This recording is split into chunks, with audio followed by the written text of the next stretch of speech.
Hey guys, tonight we begin with the curious, crusty, and quietly horrifying world of Victorian bakers. Men who rose before dawn, worked beside ovens hot enough to bake a small mammal, and unknowingly poisoned their neighbors one sourdough at a time. So before you get comfortable, take a moment to like the video and subscribe, but only if you genuinely enjoy what I do here.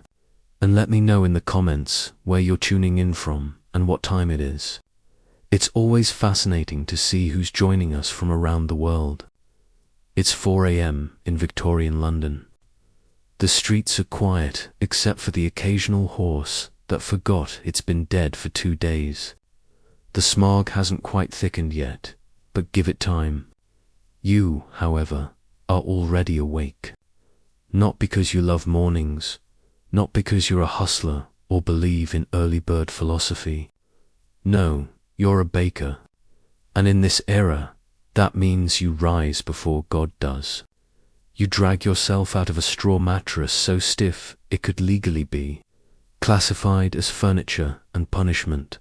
There's no coffee, no alarm clock, just your internal sense of dread and the sound of your neighbor coughing up a lung. Possibly his third this week.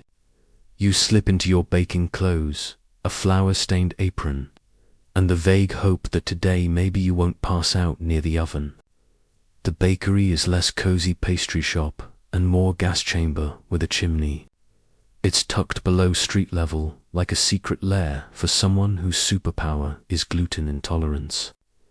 You descend into this flowery pit of despair while muttering something that might be a prayer or just a wheeze. Lighting the oven requires skill, courage, and fingers you're willing to sacrifice. Victorian baking ovens weren't precisely calibrated gas ranges. They were brick furnaces powered by coal and regrets. The fire must be kept roaring from before dawn until the last loaf is sold, or until you accidentally ignite your own eyebrows, whichever comes first. Your hands are already cracking from the cold, but that's fine. You'll be sweating like a boiled ham within the hour. The soot starts settling in your lungs like an unwanted house guest. There's flour in your nose, your ears, your thoughts. You sneeze and a small cloud puffs out. The apprentice laughs. You consider baking him. The worst part, you haven't even started baking yet. This is just the warm-up. The Victorian baker's day is a 16-hour dance with dehydration, fire hazards, and the slow realization that you're essentially the coal miner of the food world. Except, instead of a canary, you have a loaf of bread that might contain poison. But you soldier on. Because in this era, baking bread is noble. Deadly, sure, but noble. Step carefully. The bakery floor is a delightful mix of soot, grease, and things that may once have been alive. You've entered the oven dungeon, a subterranean space where dreams go to sweat to death. It's dim, it's damp, and it smells like scorched dough and quiet despair. Think of it as a finished sauna. If the sauna also had a rat problem and zero ventilation, the oven itself, oh, it's a beast. A soot-belching, cold, chomping brick leviathan that dominates the room like a poorly maintained dragon. It doesn't purr. It roars. It occasionally explodes, and you have to feed it constantly like a toddler. If the toddler ran on fossil fuels and actively tried to melt your face off, the fire is started with coal and prayer. Mostly prayer. There's no temperature dial, no safety switch. You learn the correct heat by sticking your arm into the mouth of the inferno and seeing how loudly you scream. Too little heat and the bread's soggy. Too much and you've invented artisanal charcoal. And then comes the smoke. Not a pleasant wood-fired aroma. No, this is thick industrial soot. It slinks into your lungs, clings to your clothes, and leaves you coughing like you're trying to expel a Victorian chimney sweep from your windpipe. You're sweating already. It's 5 a.m. and you're wetter than a fisher's handshake. Your clothes stick to you. Your hair is plastered to your face, and there's still 14 hours to go. Some bakers tried wrapping wet rags around their necks for relief, a kind of pre-dawn cooling device. Others just gave up and embraced the moist suffering. There are no windows, by the way. Why would there be? Natural light might lift morale, and we can't have that. The only illumination comes from the flickering oven glow and a single oil lamp with the brightness of a dying candle. And just when you think you've adjusted, the door swings open and in comes the delivery boy, tracking in street dirt, a breeze of cold air, and the faint reminder that there's a world outside not made entirely of carbon particles, but you stay because the bread must rise. Even if you don't, now it's time to actually make the bread. You know, the thing your entire job is named after. Easy, right? Flour, water, yeast, maybe a pinch of salt. That's all it takes. Except welcome to Victorian England, where everything is either unaffordable, poisonous, or mysteriously glowing in the dark. Let's start with the flour. The good stuff is expensive, imported, clean, pure. So, naturally, you'll never see it. Instead, you're handed a sack of budget flour that has the consistency of sand and the moral integrity of a Victorian landlord. It's been bulked up with chalk, bone dust, and the powdered dreams of orphans. And you still have to sift it for bugs. But wait, we're just getting started. To whiten the flour and make it look fancy, bakers often added alum, a substance that sounds like it belongs in chemistry class and smells like betrayal. It makes the bread bright and fluffy. Sure, it also wrecks your digestive tract and has the nutritional value of wallpaper. Still, the customers loved it, probably because it was the only food that didn't come with visible rats. Then there's the salt, assuming you could afford salt. Otherwise, you guessed it, plaster of Paris.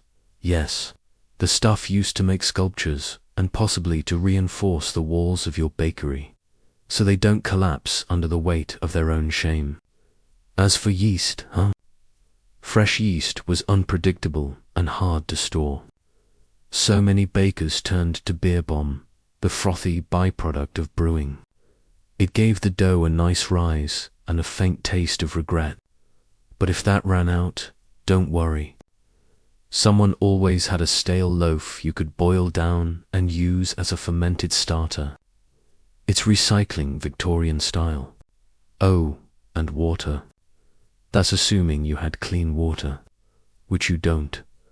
What you do have is something that once flowed near a tannery and now has the color of weak tea and the aftertaste of cholera. So you mix it all up in a giant wooden trough that hasn't been washed since the reign of Henry VII.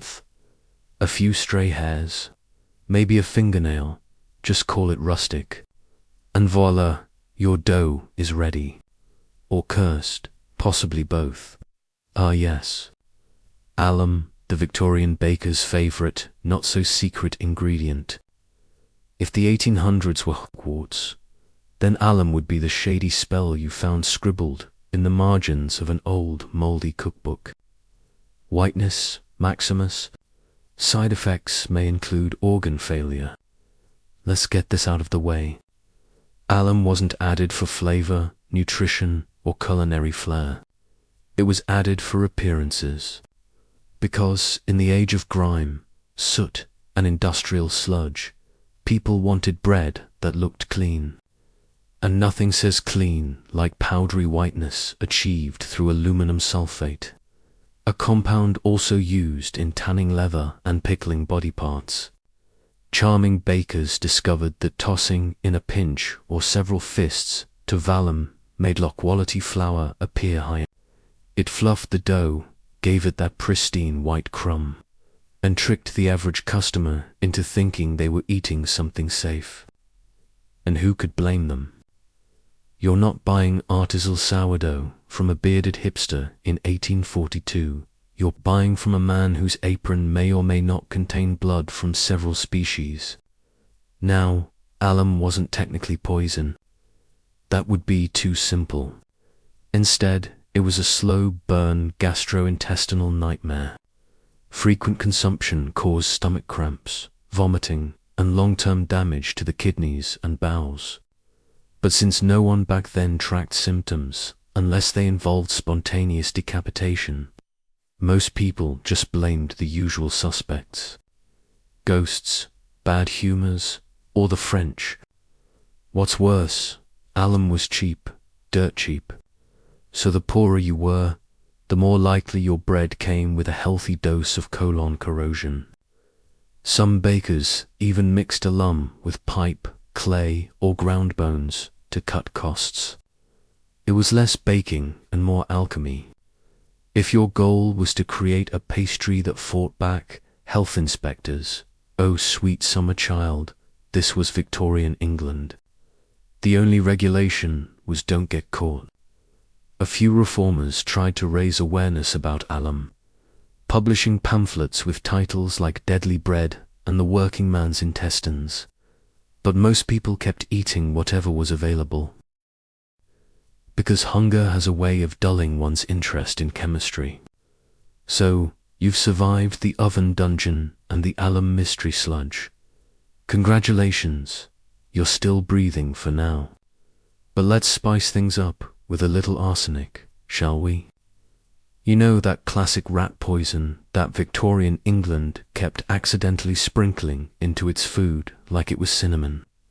In the grand game of what ingredient will kill me today, arsenic wasn't actually a baker's first choice. It just happened. Kind of like tripping into a grave. You see, many bakers bought their flour or sugar in bulk from local dealers. And sometimes those dealers' edible goods next to dye powders used for textiles, many of which were absolutely swimming in arsenic because nothing says freshly mill like sharing a shelf with corpse paint. Now here's where it gets festive. Green dye, particularly the wildly popular Shields green, was loaded with arsenic. It was used in wallpaper, clothing, candies, and yes, even decorative flour sacks. So, if the miller accidentally used a bag that had once held green dye, well, your dough was now a slow-acting chemical weapon. The most infamous case, the Bradford sweets poisoning of 1858. A local candy maker accidentally swapped sugar for arsenic trioxide. Result, 21 people dead, countless more sick. The authorities called it a tragic mistake. Modern experts call it deeply preventable with even a hint of labeling. And what about the customers? The ones biting into their arsenic baguette, thinking, tastes a bit metallic today. But maybe that's just rustic charm. They'd fall ill. Pale skin, hair loss, vomiting, bowel issues that made death look appealing. And if they were poor, no one batted an eye. Probably just overworked, people would say. Or maybe they looked directly at a chimney sweep. That's bad luck, that is. As for bakers, they had no idea half the time. They were too busy trying not to pass out from heat stroke or get kicked by a suit-covered delivery boy. So, if arsenic crept in, it was chalked up to one of life's many invisible hazards, like ghosts or spontaneous combustion. And remember, this was all still considered legal because regulations, those were for people who could afford to sue. Imagine walking into your local bakery. You expect the faint smell of fresh bread, a clean counter, a cheerful baker in a tidy apron. Now erase all of that from your mind. Set the whole thing on fire and replace it with a shirtless man sweating into a wooden vat, while whistling through 3 missing teeth. Congratulations, you've arrived at the average Victorian bakehouse. Hygiene standards? Let's just say the only standard was filth. Bakers often worked shirtless because the ovens turned the room into a bread-scented sauna. That would be fine if not for the fact that most of them also had skin conditions, open cuts, and the general complexion of a chimney sweep with seasonal scurvy gloves. Not a thing. Hairnets, a joke. Shoes, optional. 1 foot infection away from becoming the secret ingredient in tomorrow's crumpet. The flour would stick to their sweaty chests. The dough would cling to their arms. And by the end of the shift, they looked less like craftsmen and more like ghosts made of glue. Now, you may be wondering, surely the bakery itself was at least cleaned. No. Most Victorian bakehouses were cramped, dark, and riddled with vermin. Rats the size of poodles roamed freely. Flies performed synchronized aerial routines over mixing bowls. Cockroaches had favorite corners, and the walls were often damp enough to grow their own ecosystem. Waste disposal, floor, leftover dough, floor, expired ingredients, mixed into the next batch. Waste not, want not, and remember, flour attracts pests. So the sacks were a buffet for moths and mice who generously left behind droppings and the occasional corpse. Just more texture for the loaf. Health inspectors did exist eventually, but they were few and far between, often bribed or simply ignored. And customers, they had no idea. Bread was the staple of the working class diet. As long as it didn't smell like actual death, a loose standard, people bought it, ate it, fed it to their kids. One report described a bakery where the mixing trough also served as a sleeping spot for the owner's dog. Another described rats falling into the dough and being baked in. These stories weren't outliers. They were Tuesday. And yet, Victorians kept eating the bread because death by loaf was still better than death by starvation. If you thought the only creatures making your Victorian loaf were humans with questionable hygiene and heat rashes, think again. Because in the 19th century bakehouse, there was a second furrier workforce. Rats, bold, nimble, unpaid, and utterly uninterested in boundaries. Victorian bakehouses were paradise for rats. Picture it. Flour dust in the air, warm corners, unsecured sacks of grain, and no one enforcing pest control unless a rat physically proposed marriage to a customer. There were reports, not rumors, but actual reports of rats living inside the walls, the ovens, and sometimes in the flour barrels themselves. It wasn't a pest problem. It was a partnership. Some rats even learned the rhythms of the bakery. They'd scurry out during the early morning mixing, grab a mouthful of dough, and dash off before anyone noticed or cared. Others were bolder, hopping directly into dough troughs, nibbling on the edges of loaves, or occasionally meeting their fate mid-bake. The phrase crunchy crust might have had a more literal meaning than anyone cared to admit. And the bakers, they didn't always mind. Some saw it as unavoidable, like bad weather or cholera. One man was quoted in a health inspector's journal saying, "At least they take the weevils with them," a glowing endorsement of rat-based quality control, if ever there was one. In one infamous case, a loaf was returned because a rat's tail was discovered baked into the center. The baker reportedly shrugged and said, "Takes all sorts to make a meal." Lawsuits were rare because customers were too hungry to complain and too poor to find a lawyer who wouldn't charge in bread. And don't think the rats stayed in the walls. Oh no, they were social, friendly even. Some families reported seeing rats run alongside the bread curs as they made deliveries, a kind of rodent escort service, ensuring the product made it to the market. Seasoned, it wasn't just one or two rats. It was colonies, generations, possibly dynasties. There were likely rat families who passed down stories of the Great Loaf Drop of 43 or the Flour Sack Uprising of Spring. So yes, in the Victorian bakery, your bread might have been kneaded by a man named Thomas and licked by a rat named Gerald. Bon appetit, if you thought the only danger in a Victorian bakery came from arsenic, rats, and shirtless men sweating into dough, allow me to introduce you to the flaming cherry on top. Spontaneous combustion, or, as the bakers called it, are not again. Victorian-era bakehouses were basically wooden boxes filled with heat, flour dust, and denial. The ovens were coal or wood-fired monsters, often patched together with spare bricks, good intentions, and whatever hadn't already burned down. They ran constantly because bread waits for no man, and fire safety inspectors were more myth than reality. Flour dust, in case you didn't know, is extremely combustible, like kaboom levels of flammable. All it takes is one spark, and suddenly your charming neighborhood bakery turns into a flaming Victorian marshmallow. And that spark, oh, it could come from anything.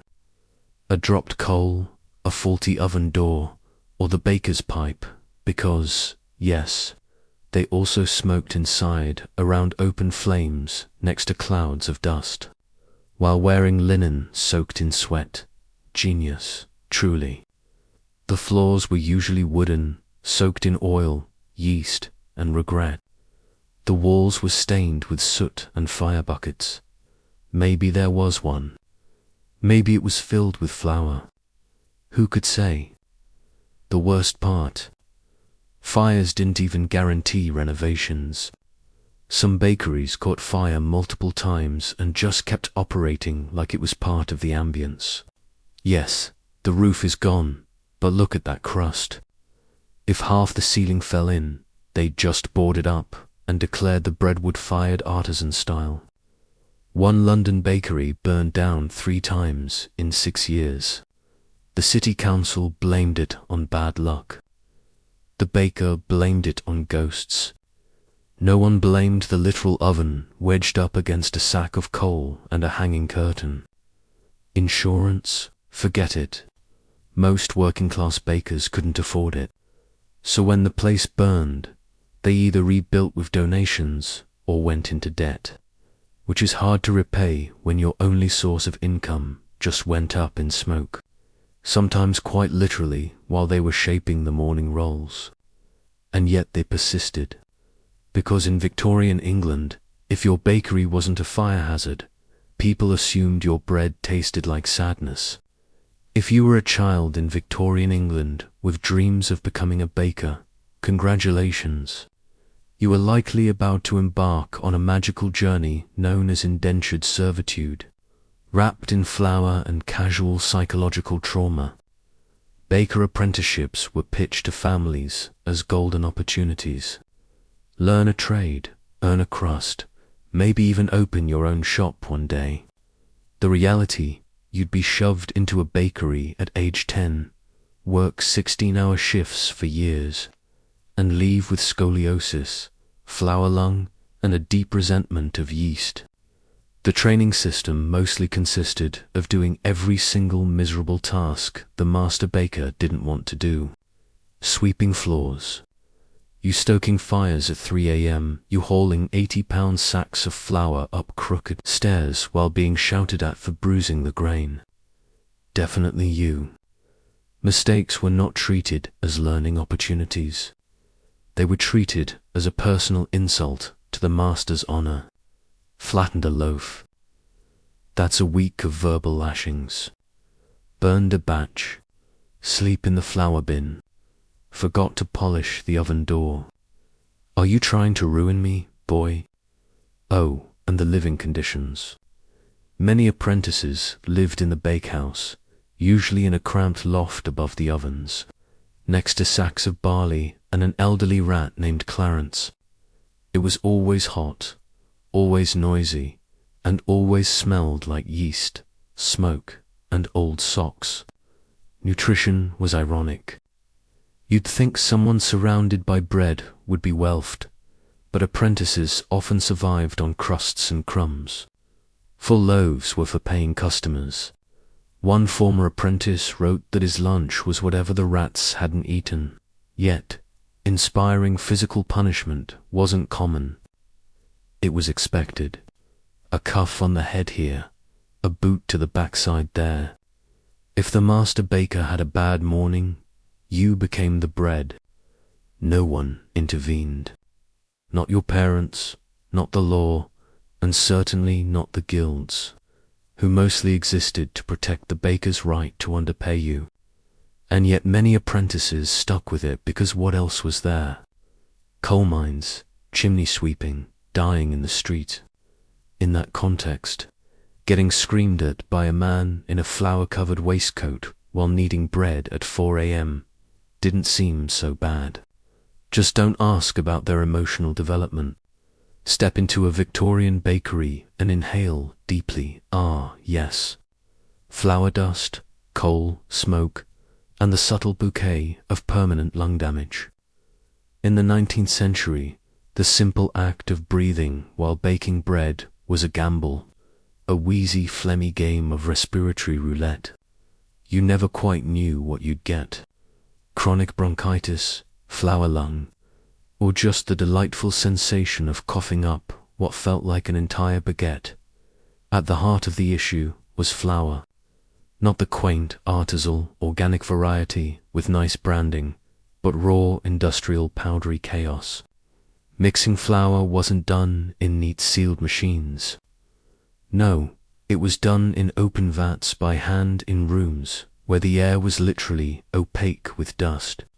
Every movement, stirring, sifting, sneezing, sent up clouds of fine particulate matter that settled in your lungs like unwanted tenants. Some bakers developed what was known as baker's lung, or more poetically, baker's asthma, an inflammatory reaction to constant flour exposure. Symptoms included wheezing, shortness of breath, and in more dramatic cases, the sound of your lungs sounding like a badly tuned accordion. It was so common that some baking guilds considered coughing part of the uniform. But why stop at flour? Victorian bakers also contended with smoke from constantly burning ovens, usually coal-fired, that pumped out thick black fumes like a steampunk chimney on a bad day. Ventilation was considered optional, and if you cracked open a window, it was likely painted shut or guarded by a rat union. And don't forget the mold. Stale bread and damp flour sacks created a fungal utopia.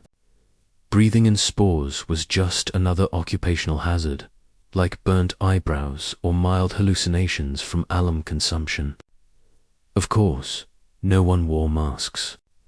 Masks were for criminals or actors in questionable theatre. Protection, maybe a scarf if you were fancy, but mostly you just sucked it up quite literally and hoped your lungs would devolve into something bread-roof. And when a baker finally keeled over from respiratory failure, the obituary often read something charming like, "Taken too soon, he rose daily like his loaves until he did not. Inhale, exhale. Try not to wheeze flour onto the buns." In Victorian England, bread wasn't just food. It was ballistic potential with a crusty exterior. When fresh, it was nourishment. When stale, it became something between a bludgeon and a domestic security system. Let's start with the texture. The average loaf, especially the cheaper kind, could go from soft and fluffy to brick with a handle in less than 48 hours. Bakers weren't known for their preservatives or moisture control. By the third day, your humble dinner roll could chip a tooth. By the fourth, it could crack a window. By the fifth, It was legally considered a medieval weapon in 3 counties. This led to a strange social reality. Bread was both sustenance and self-defense. Want to discourage thieves? Display a week-old loaf in the window. Its aggressive density sent a clear message. Need to settle the score with your neighbor. A strategically lobbed crust could do the trick. Arguments in tenement kitchens often escalated into staler bread jousting matches. It was cheaper than therapy and only slightly more painful. Children, of course, made a game of it. Victorian street kids were already part feral, so when they discovered they could use yesterday's roles like throwing stones, things got theatrical. Market brawls often ended with someone yelling who threw the crumpet, while rubbing a suspicious lump on their forehead. The army took notice, too, while no one officially armed the Queen's soldiers with baguettes. Military rations included hardtack, a form of bread so dry and dense it doubled as a tent peg. Soldiers would carve it into dice, file it into makeshift tools, and occasionally chuck it at each other out of boredom or frustration. One officer allegedly broke a window trying to bite his biscuit. The biscuit won, and then there were the bread riots. When prices rose or loaves shrank, hungry mobs didn't protest with signs. They threw bread back at the bakers, sometimes flaming, sometimes with nails in it. Nothing quite says your prices are outrageous, like being pelted with your own product in weaponized form. So yes, in Victorian times, bread nourished the body. But it also bruised it, and in a pinch, it defended your home better than a constable. Truly, carbs were never meant to be this confrontational. To the average Victorian passerby, the local baker appeared harmless. Apron dusted with flour, cheeks ruddy from the oven, smile as warm as a freshly baked bun. But behind that innocent crust lay a dangerous secret. He might have been poisoning the entire neighborhood. Not on purpose, of course. Probably. You see, bread was a daily staple in Victorian Britain, consumed by the ton. It was the backbone of meals, the edible plate, the one thing poor families could count on to keep hunger barely at bay. But here's the kicker. Almost no one knew what was in it, least of all the people eating it, and sometimes the bakers. With little regulation and zero ingredient transparency, baking in the 19th century often resembled a particularly reckless chemistry experiment. Need the bread to look whiter and more expensive. Toss in a little alum, maybe some chalk. Want it to stay moist longer. Try plaster of Paris. Need to stretch the flour, bulk it with sawdust, mashed potato, or whatever happened to be lying around that looked vaguely edible. Arsenic sometimes, by accident, we assume. Arguably, in many towns, customers began to suspect something was off. Children developed stomach cramps. Elderly people keeled over mid-toast. Dogs refused to eat leftover crusts, which, in a society where dogs happily gnawed on bootle, was a red flag. Health inspectors, those rare unicorns of public safety, eventually took samples and discovered that yes, in fact, bread contained poisonous metals, ground up bones, and enough alum to stucco a small cottage. One particularly infamous London baker was found to be padding his flour with pipe clay. Another had been storing dough next to rat poison because convenience to kicker. Bakers weren't trying to kill anyone. Most were just trying to survive to keep prices low, loaves big, and profits decent in a cutthroat suit-covered economy. It was corner cutting out of desperation, not malice. Mostly still, if you ate Victorian bread and lived to see the 20th century, congratulations. You passed a digestive obstacle course that Darwin would have applauded. After everything we've seen, the arsenic, the alum, the rats in the rafters, it's not surprising that baking in Victorian England could literally kill you. What's more surprising is how many unique and unintentionally creative ways do manage to do the deed. Let's start with the obvious. The oven, that cozy heart of the bakery. It was fueled by coal, wood, or sometimes just pure spite, all of which belched out black smoke and enough carbon monoxide to gently lull you into an early grave. Many bakers died, not in dramatic infernos, but slowly and quietly asphyxiated over time while tending their loaves. A warm death, some said, still not ideal. Then there was the dough itself. Enormous troughs of fermenting mass, expanding and bubbling like a monster in a Gothic novel. Some bakers, typically apprentices or anyone with the misfortune of being the new guy, had the task of kneading hundreds of pounds of dough by hand. Imagine being elbowed deep in a warm, sticky vat while surrounded by mildew, industrial soot, and the constant risk of collapse. One poor soul in Birmingham allegedly suffocated after falling headfirst into rising dough. His co-workers thought he was resting. He was not. There were also accidents involving mixing machines when such terrifying luxuries existed. Victorian technology, you'll recall, didn't come with safety switches or warning labels or empathy.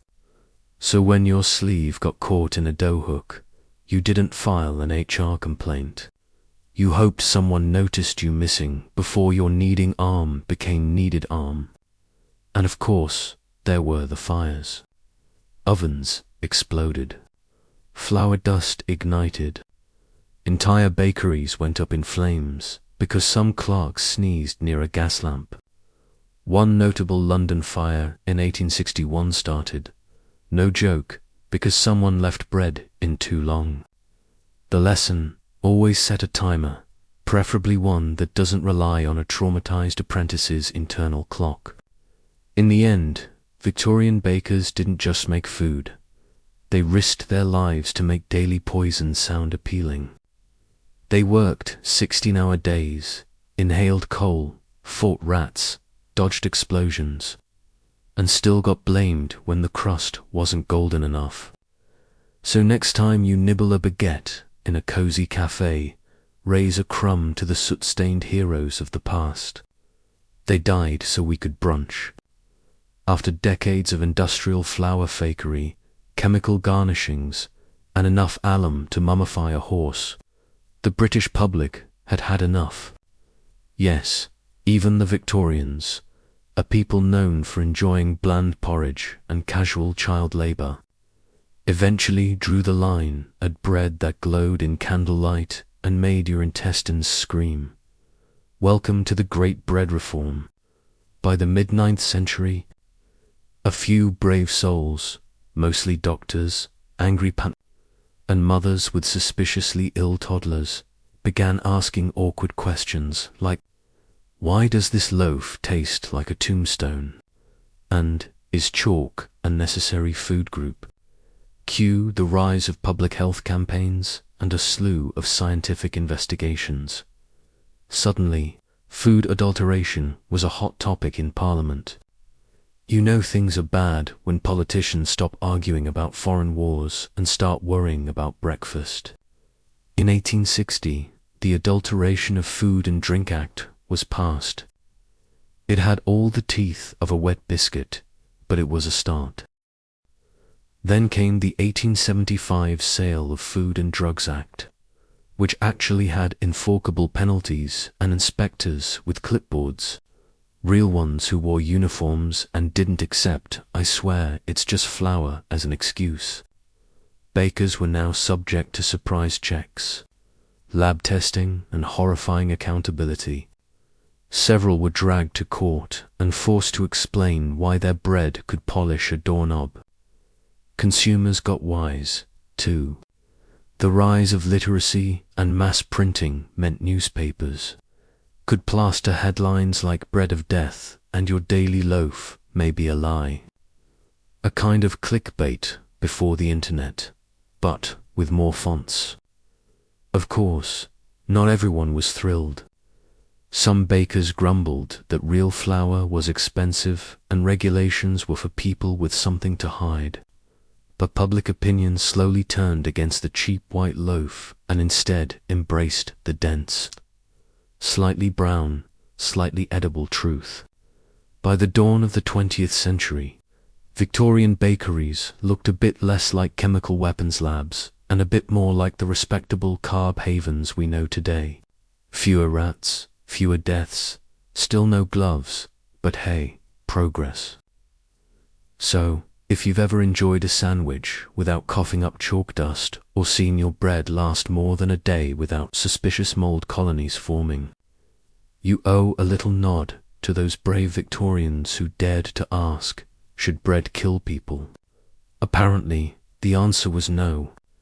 So, what did the Victorian baker leave behind aside from scorched lungs, blistered hands, and a haunting fear of flour sacks? Well, quite a bit, actually. Despite the daily flirtation with death by dough and their near-legendary ability to poison a population without even trying, Victorian bakers helped shape modern food safety standards, workers' rights movements, and, oddly enough, public trust in the humble loaf. They were the unsung heroes of the lower crust. Yes, pun intended. No, I'm not sorry. Bakeries evolved from soot-stained hellholes into warm community hubs. By the early 20th century, you could walk into a shop, buy a roll, and feel reasonably confident it didn't contain chalk, arsenic, or powdered mummy. Yes, that was a thing. We owe that shift to years of suffering, lawsuits, and the collective realization that maybe bread shouldn't sparkle. They also left us something cultural, a deep psychological bond with baked goods. There's a reason the smell of fresh bread is considered the most comforting aroma on earth. It's not just nostalgia, it's victory. Somewhere deep in our DNA, a little Victorian ghost whispers, "This doesn't smell like death. Hooray." And let's not forget language. So many of our sayings, "That's the best thing since sliced bread," "earning your bread and butter," or "half-baked idea," owe their crusty lineage to those soot-covered bakers who once risked their lives for breakfast. Yes, modern baking has its issues. Gluten, panic, sourdough cults, and the war crimes committed in the name of low-carb. But compared to a time when flour could literally explode, we're doing fine. So next time you pass a bakery or even just unwrap a supermarket baguette, take a moment. Imagine the blackened hands, the chemical fog, the constant background anxiety of surprise fires, and then eat your croissant in peace. Because thanks to the brave flour-coated fools of the Victorian era, bread is no longer a game of Russian roulette. Just remember, they walked so you could toast. Gaius Julius Caesar was born in 100 BCE into one of Rome's oldest patrician families. The Julie who claimed descent from Venus herself through the hero Aeneas. On paper, that lineage sounded divine, almost untouchable. In reality, however, the Julie were no longer a family of great power or wealth. Rome at the time was a city where alliances, money, and military clout determined influence, and the Julie had fallen behind. Young Caesar came into a world where the Republic was unstable, corruption was rampant, and ambitious generals clawed their way to supremacy. His very childhood was set against a backdrop of violence and uncertainty. His father, Gaius Julius Caesar the Elder, held modest political positions, but died suddenly when Caesar was only 16. That left him under the strong influence of his mother, Aurelia, who was widely respected for her intelligence and strict discipline. Aurelia's guidance shaped Caesar into a man who valued both cunning strategy and public image. He learned early that Rome rewarded ambition but punished failure without mercy. Rome itself was tearing apart during his youth.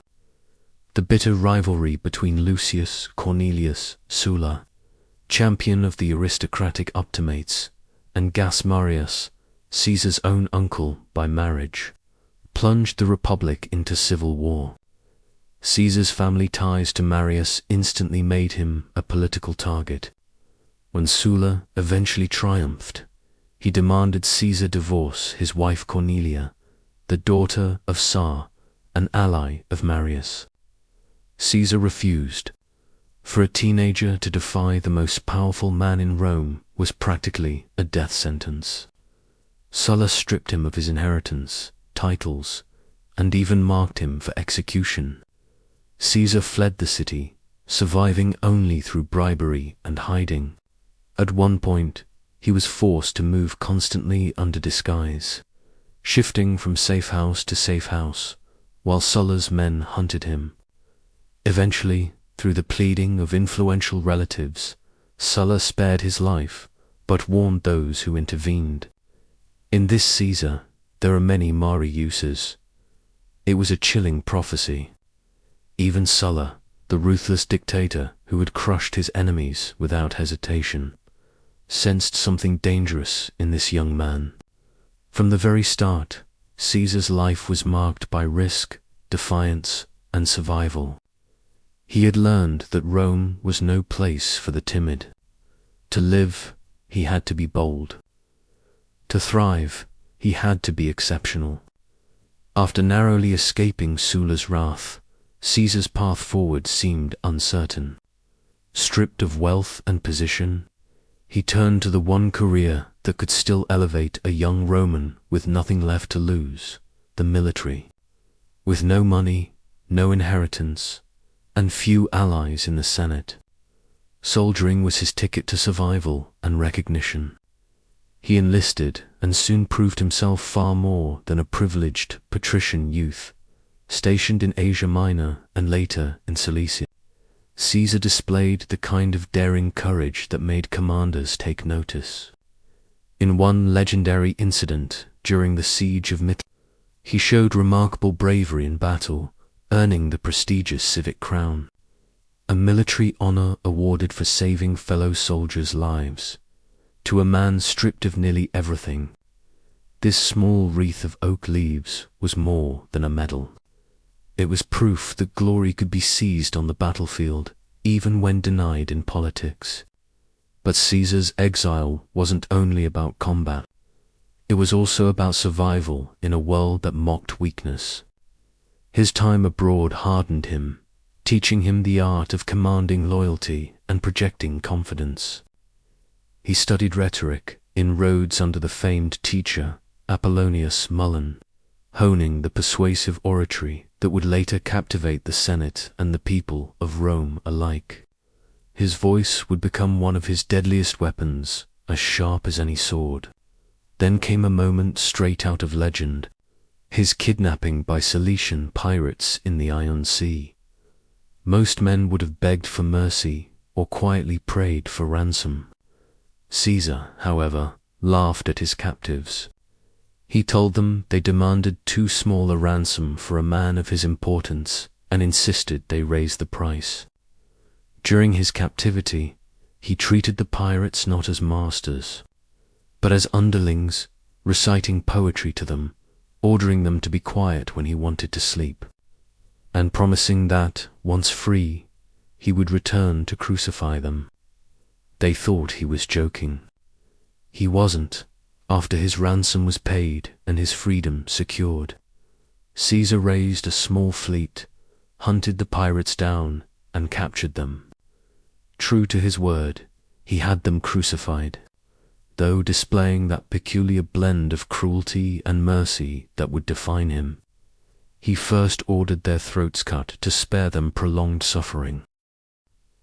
This episode crystallized Caesar's character, audacious, ruthless when crossed, and utterly unwilling to be diminished. He was no longer just a young noble running from Sulla's vengeance. He was a man learning how to bend fate to his will. When Caesar returned to Rome in the late 7 South BCE, the dictatorship of Sulla had ended, but the city was still fractured by rival factions. It was the perfect environment for a bold young man with charisma, ambition, and a gift for oratory to make his mark. Caesar quickly discovered that politics, like war, was a battlefield. Only here the weapons were alliances, speeches, and bribes. He began with modest offices in the Curs of Sonorum, Rome's traditional sequence of public service. As a military tribune and later a quaestor, he built a reputation for diligence and charm, winning the loyalty of both soldiers and ordinary citizens.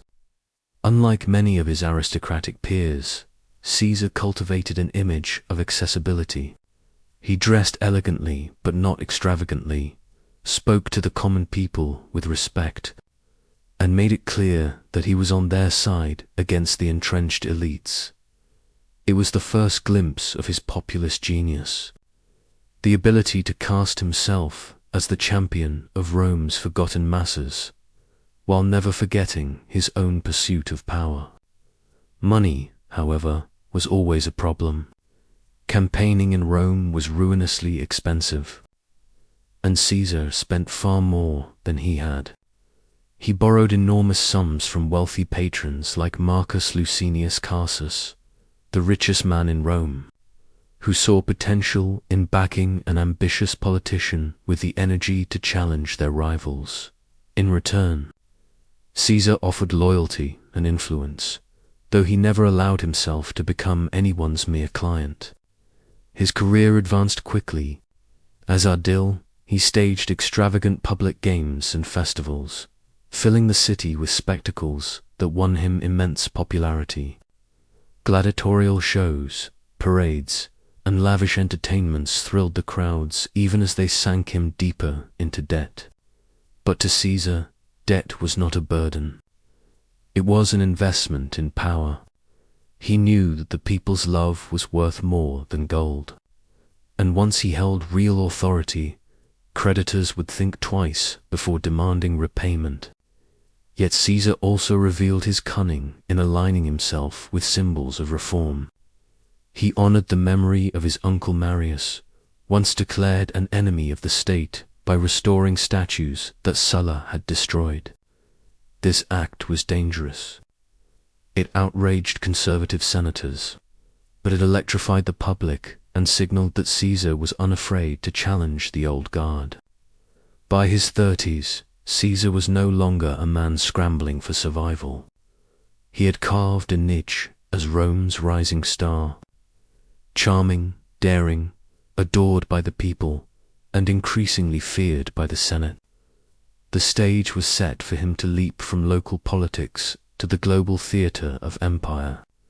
By the 50s BCE, Caesar had maneuvered himself into one of the most powerful positions in Rome, through a political alliance with Crassus, the moneylender, and Pompey, the celebrated general. He formed what later historians called the First Triumvirate. It wasn't an official office, but it was a pact that gave Caesar the backing he needed to secure the consulship in 59 BCE. His term as consul was marked by controversy, but it achieved its purpose. He won command of several legions and governorship over Gaul. This would become the crucible where Caesar transformed, from an ambitious politician into a living legend. At the time, Gaul was not the peaceful France of today, but a vast, fragmented land of tribal confederations, restless warriors, and endless opportunities for glory. For nearly a decade, Caesar waged campaigns across the region, writing dispatches that painted himself as both the protector of Rome and the genius of strategy. His commentaries on the GIC war were not just military reports. They were propaganda, carefully crafted to make him the hero of every story. He subdued tribe after tribe, defeating powerful leaders like Ariovistus of the Germans and later the united Gik resistance under Vercingetorix. The siege of Alesia in 52 BCE remains one of history's most astonishing feats of military engineering. Caesar's army built dual lines of fortifications, one facing inward to trap the Gauls, and another facing outward to defend against reinforcements. Surrounded and starving, Vercingetorix surrendered, cementing Caesar's reputation as a conqueror. But these victories were not just about military glory. They brought Caesar immense wealth from plunder, slaves, and tribute. They also gave him something even more valuable, an army that was fiercely loyal to him personally rather than to the Roman state. His soldiers adored him for his generosity, his willingness to share their hardships, and his knack for turning battles into unforgettable stories of valor back in Rome. However, Caesar's growing power alarmed the Senate. The optimates whispered that he was becoming too dangerous, too popular, too rich. Even Pompey, once his ally, began to view him with suspicion. Yet Caesar pressed on, aware that the Republic was changing and that his destiny would not be confined to the provinces by the end of the GIC wars. Caesar stood as the most celebrated general in Rome, hailed as a savior by his troops and as a threat by his enemies. The conquest of Gaul had made him not just powerful, it had made him inevitable. By 50 CE, Julius Caesar stood at a crossroads. His conquests in Gaul had made him unimaginably wealthy and adored by his legions. But back in Rome, his enemies were sharpening their knives. The Senate, increasingly influenced by Pompey, now Caesar's rival, demanded he disband his army and return as a private citizen. To obey meant humiliation and prosecution for corruption and abuses of power during his consulship. To resist meant civil war. For months, Caesar hesitated, weighing the dangers. He knew what awaited him if he returned without his legions. Exile at best, execution at worst. His enemies wanted not just to end his career, but to destroy him completely. To surrender would erase everything he had built. His pride and his survival would not allow it. In January of 49 CE, the Senate issued an ultimatum. Caesar had a choice: obey or be declared an enemy of the Republic. He was stationed in Ravenna with only a single legion nearby. When he made his decision on a cold night, Caesar led his men south, toward the small river that marked the boundary of his province, the Rubicon. According to legend, as he reached the riverbank, he paused. Crossing with his troops was a direct act of treason, a point of no return. Then, uttering the immortal words, "Area Jaca est," the die is cast, he crossed with his army. In that moment, Caesar set Rome ablaze with civil war. The reaction was immediate. Panic seized the capital. Senators fled. Pompey retreated to the east. And Caesar marched triumphantly into Italy almost unopposed. His speed and decisiveness stunned his enemies. While Pompey gathered forces in Greece, Caesar secured Rome, the treasury, and the loyalty of the people.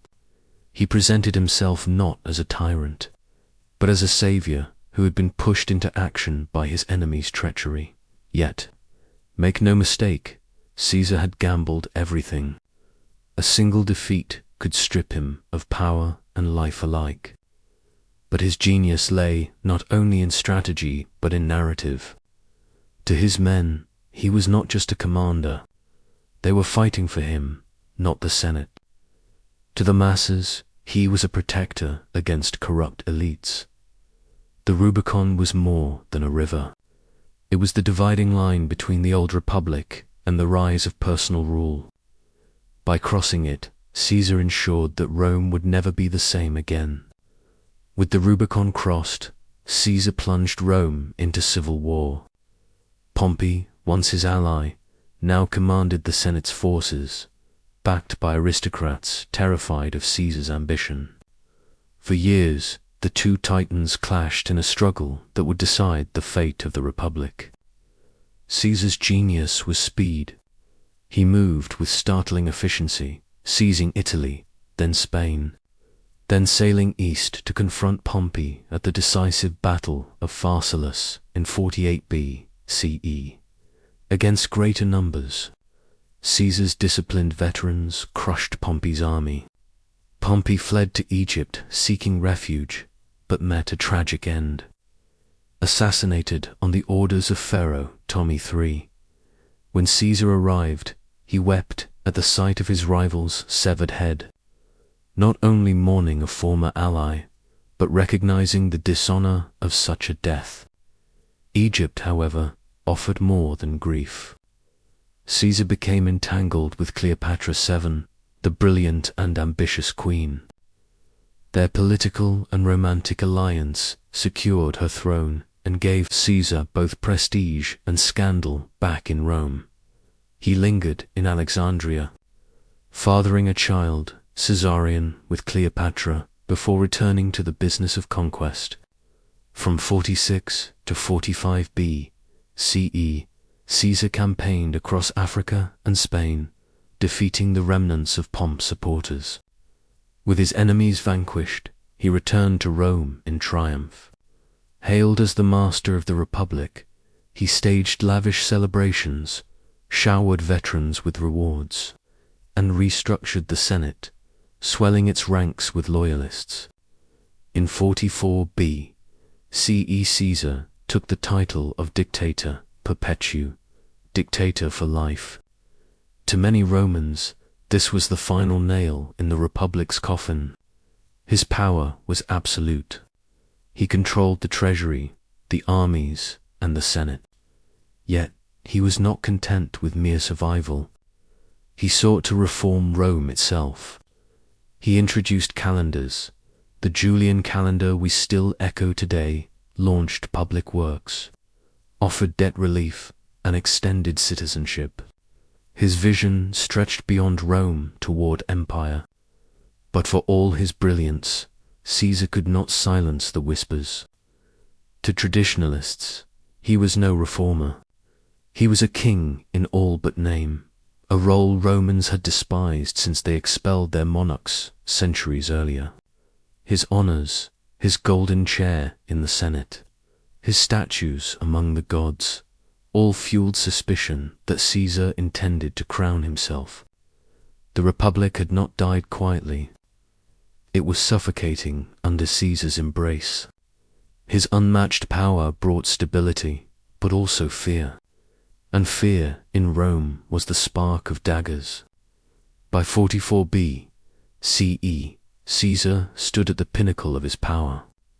He had reshaped Rome, crushed his rivals, and was hailed as a living legend. Yet the very magnitude of his success bred unease. Rome's senators whispered that he had gone too far. His perpetual dictatorship, his divine honors, even his flirtation with monarchy through Cleopatra, all of it nared at the Republic's defenders. The final spark came during the Lupercalia festival. Before the cheering crowds, Caesar sat on a golden chair robed in triumph. His ally Mark Antony approached and offered him a diadem, the symbol of kingship. Caesar refused once, twice. Each refusal met with thunderous applause. Yet the theatre of it all convinced many that he desired the crown, but wished the people to demand it. The Senate, guardians of the Republic's traditions, saw their worst fears confirmed. A conspiracy began to form. Its leaders were men of high standing. Cassius Longus, a sharp-eyed senator embittered by Caesar's dominance. Decimus Brutus, once a trusted lieutenant. And Marcus Junius Brutus, whose very name evoked Rome's founding hero who expelled the last king, Caesar had pardoned Brutus after the civil wars and treated him almost as a son, making his betrayal the most shocking of all. The conspirators wrapped their plot in noble language. They were not assassins, they told themselves, but liberators, striking to save the Republic from tyranny. Yet their motives were not all pure. Some feared losing influence. Others coveted power. The Senate had long been weakened by Caesar's reforms, and the old aristocracy saw its final chance to claw back authority. They chose the Ides of March, March 15th, 44th BCE, as the day Rome would either regain its freedom or plunge into chaos. Even as whispers spread, Caesar ignored warnings. Soothsayers cautioned him to beware of the AI. Friends sent letters, urging him to stay home, and strange omens filled the streets. But Caesar, confident in his popularity and dismissive of danger, brushed them aside. He had survived pirates, Sulla, Pompey. Why fear jealous senators? In truth, Caesar's greatest strength had become his greatest vulnerability, his refusal to believe that anyone would dare strike him. The conspirators sharpened their daggers, cloaked in the guise of patriots, ready to turn the Senate into a slaughterhouse. On the morning of March 15th, 44 BCE, Julius Caesar prepared to attend a session of the Senate in the theatre of Pompey. The day was heavy with omens. A soothsayer had warned him to beware the Ides of March. His wife Calpurnia had dreamt of his statue bleeding while Romans bathed their hands in it. Servants reported strange disturbances in the night sky. For a moment, Caesar hesitated, inclined to remain home. But Decimus, Brutus, one of the conspirators, cloaked as a loyal friend, persuaded him otherwise. The senators were waiting, he insisted, and Rome could not see its dictator appear afraid. Reluctantly, Caesar went. The theatre was no ordinary meeting hall. Its marble floors and enclosed chamber provided the conspirators the perfect trap. As Caesar entered, senators rose to greet him, their togas hiding daggers. They pressed around him with petitions, crowding him deliberately. Then, at the signal, the first blade struck. Publius Servilius Casca lunged clumsily, wounding Caesar only lightly. Caesar cried out in shock, grabbing Cassa's arm and exclaiming, "Villain, what are you doing?"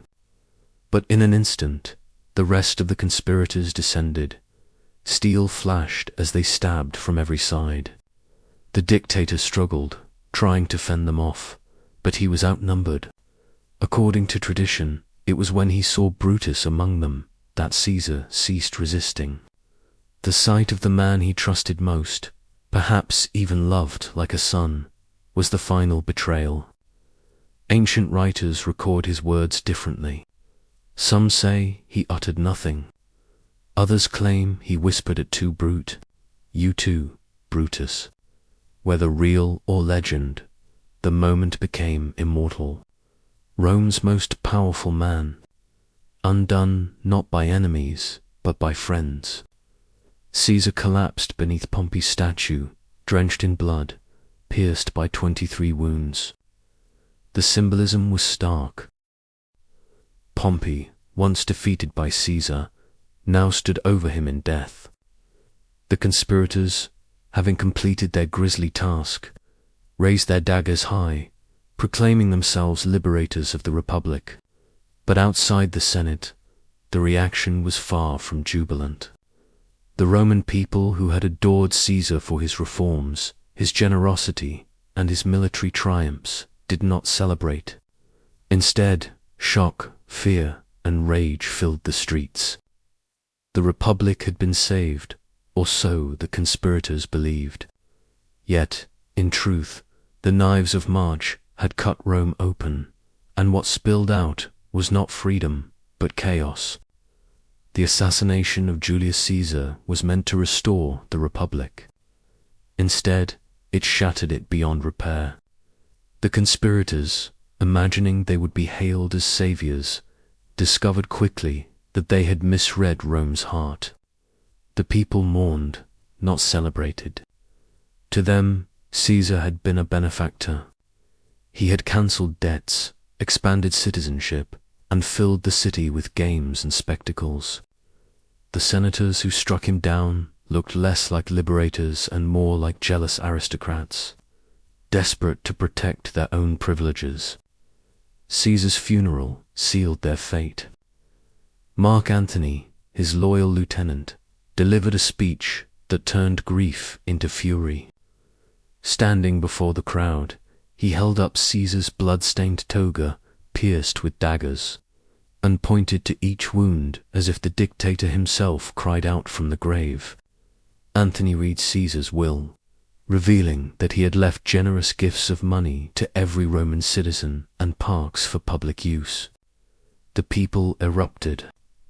Their grief turned to rage and riots broke out.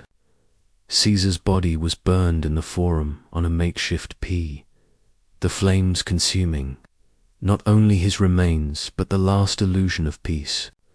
In the chaos that followed, Caesar's name became more powerful than his life.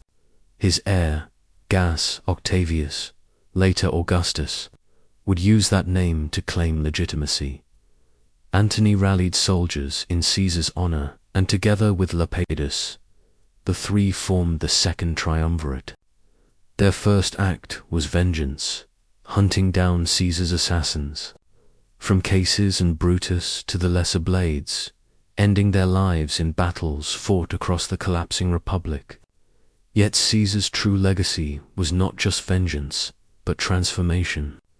He had shown that a single man could command armies, rewrite laws, and bend the Senate to his will.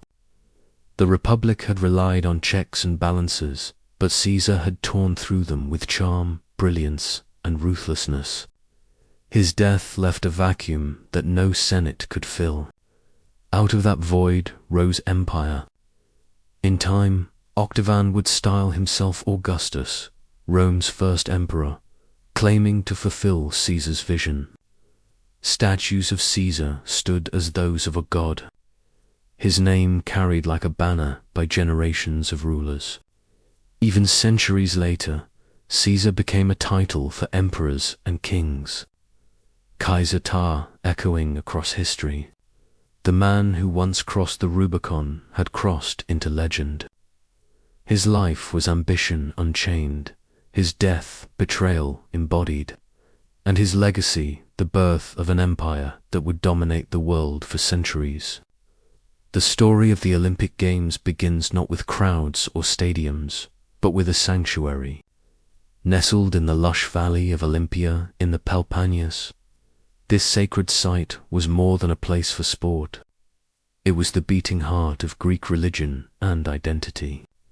The year 776 BCE is often cited as the first official Olympiad, though by then the tradition was already ancient, rooted in myths and ritual. To the Greeks, these contests were not invented by men, but bestowed by the gods themselves. Competing at Olympia meant stepping onto holy ground, where every stride, throw, and victory was an offering to Zeus. The games were part of a larger festival lasting several days centered around sacrifice and worship. Before any competition began, athletes, officials, and spectators gathered at the great altar of Zeus there, amid the scent of burning oxen and the chants of priests. They swore sacred oaths to honor the rules of competition. This act bound them not only to fairness, but to the gods themselves. Cheating was not just dishonorable, it was to break the oath risked angering Zeus, and the Greeks feared divine punishment more than any referee's penalty. Olympia itself was breathtaking. Towering above the sanctuary stood the Temple of Zeus, later housing one of the seven wonders of the ancient world.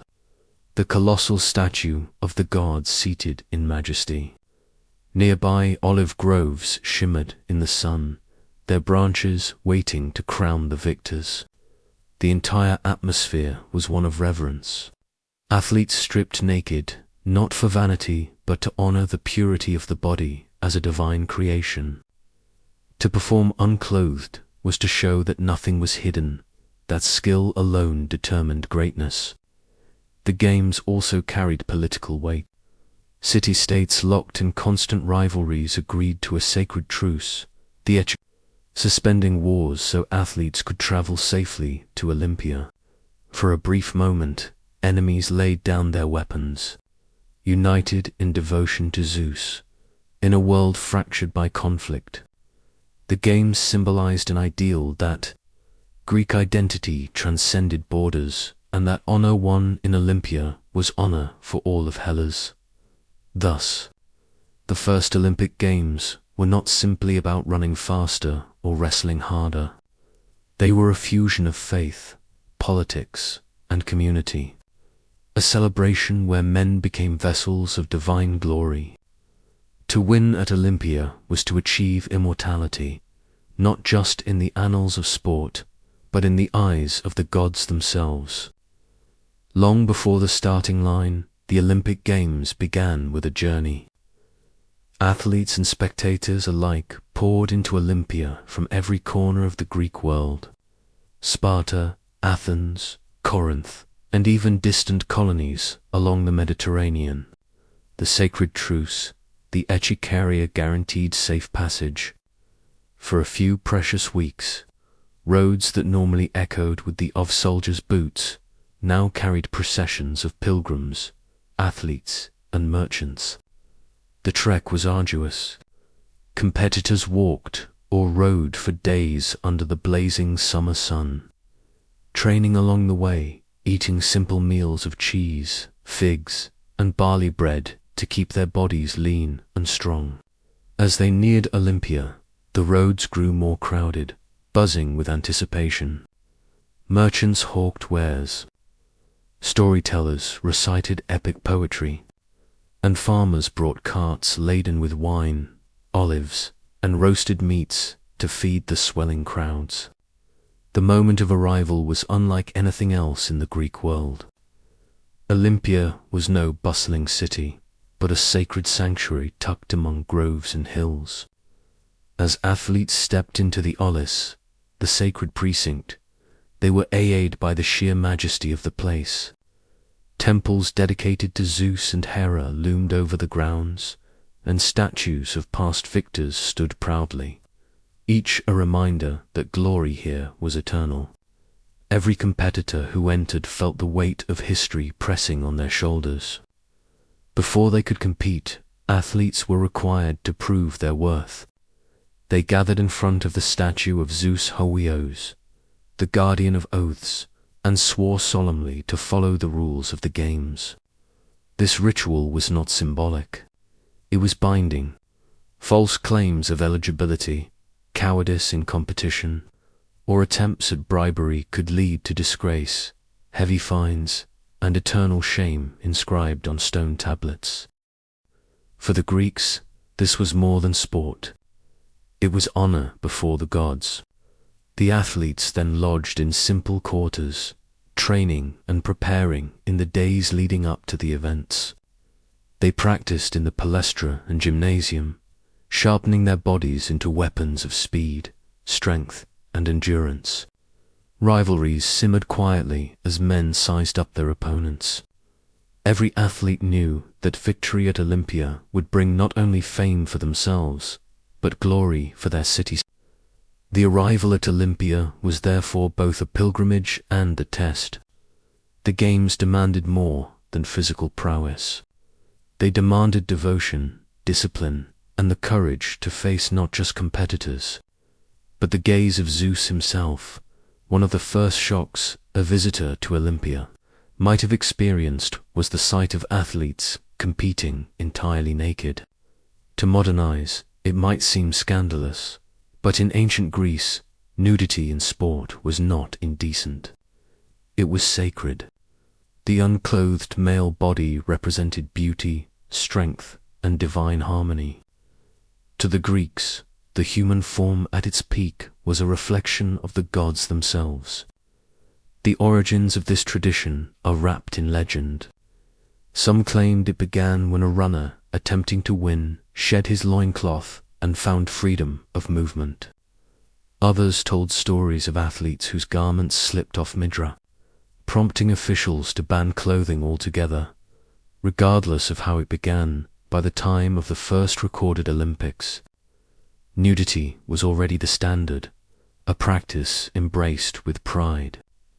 Competing without clothing was a declaration. Nothing concealed weakness, nothing shielded dishonor. Every muscle, every scar, every ounce of discipline was on display for fellow Greeks and, more importantly, for Zeus.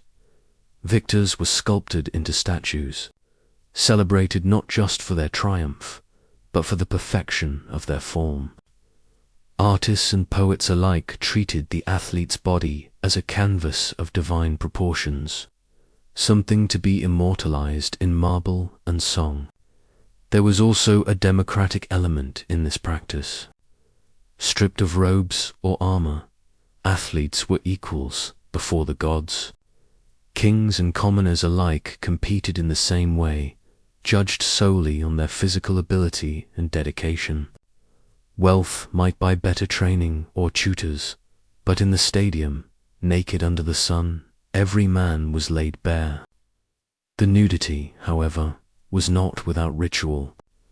Athletes oiled their bodies with olive oil, not only to enhance their appearance, but also to protect the skin from the harsh Greek sun.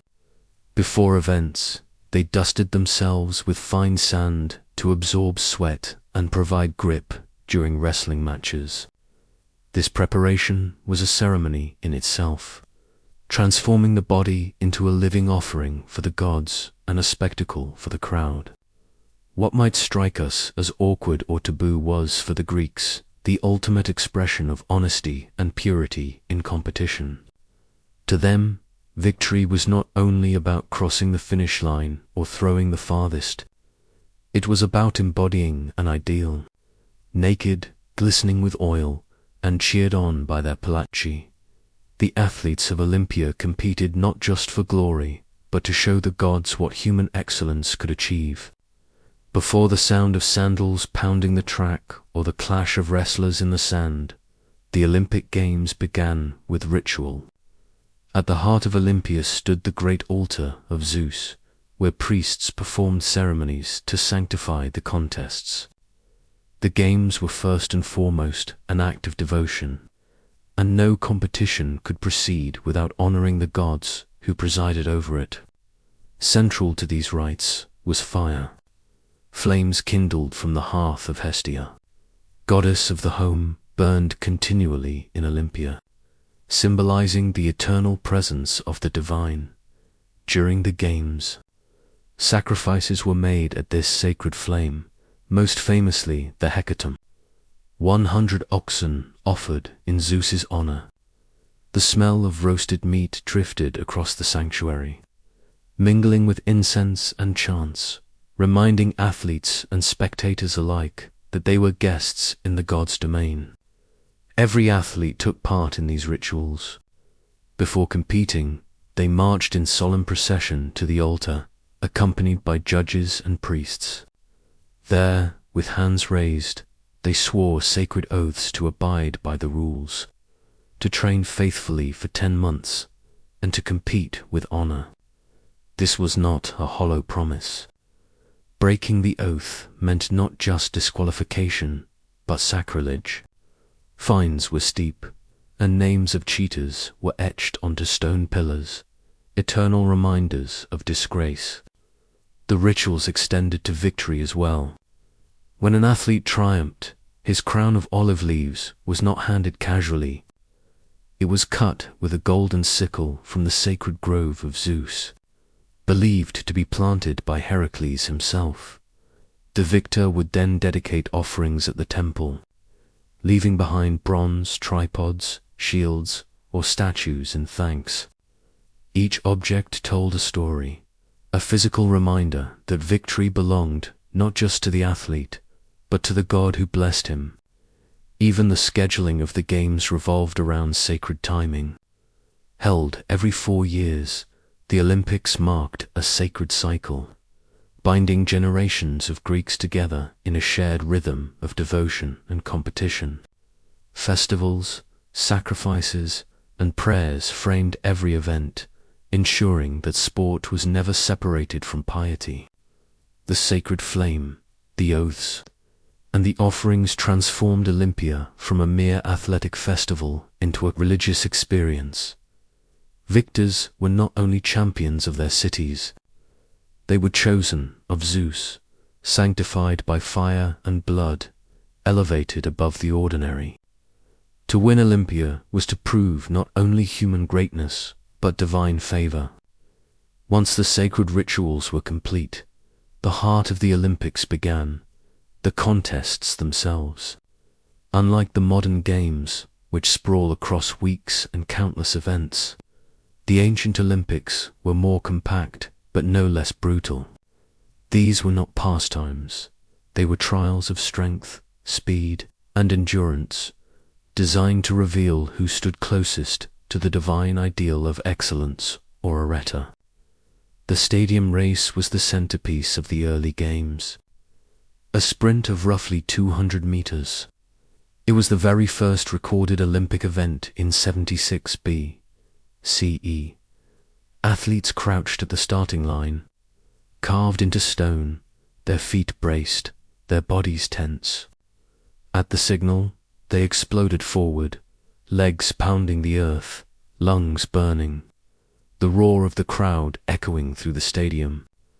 To win the stadium was to achieve instant immortality.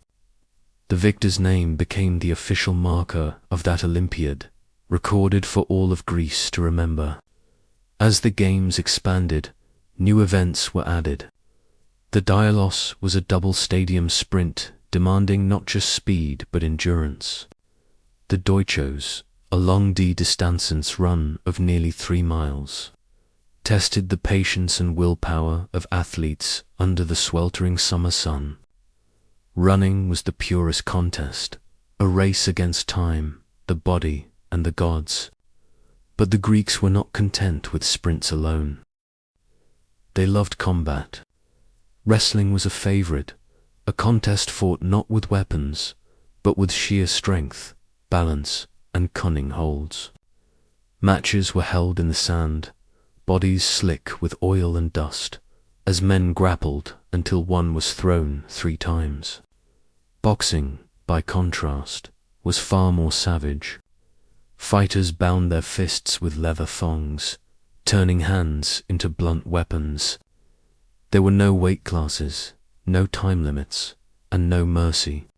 Matches often ended in blood, bruises, or worse. Then came the Pancrean, the ultimate test, a blend of wrestling and boxing. It allowed almost anything: chokes, kicks, joint locks, throws. Only biting and gouging eyes were forbidden. Pancration was not a sport for the faint-hearted. It was war stripped of swords and shields, where skill and ferocity decided survival. Victors of the Pancration were hailed as near superhuman men who had proven themselves indomitable. For those seeking balance, there was the pentathlon. 5 events: running, discus, javelin, long jump, and wrestling. To triumph here required versatility, the ability to master not one skill, but all.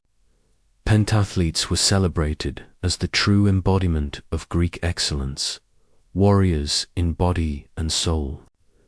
At Olympia, each contest was more than competition. It was ritualized combat, a way to strip men down to their essence. To win was glory, to lose was shame. And every race, every strike, every throw was performed under the gaze of Zeus, for the athletes of ancient Greece. Victory at Olympia was the pinnacle of human achievement. There was no second place, no silver or bronze.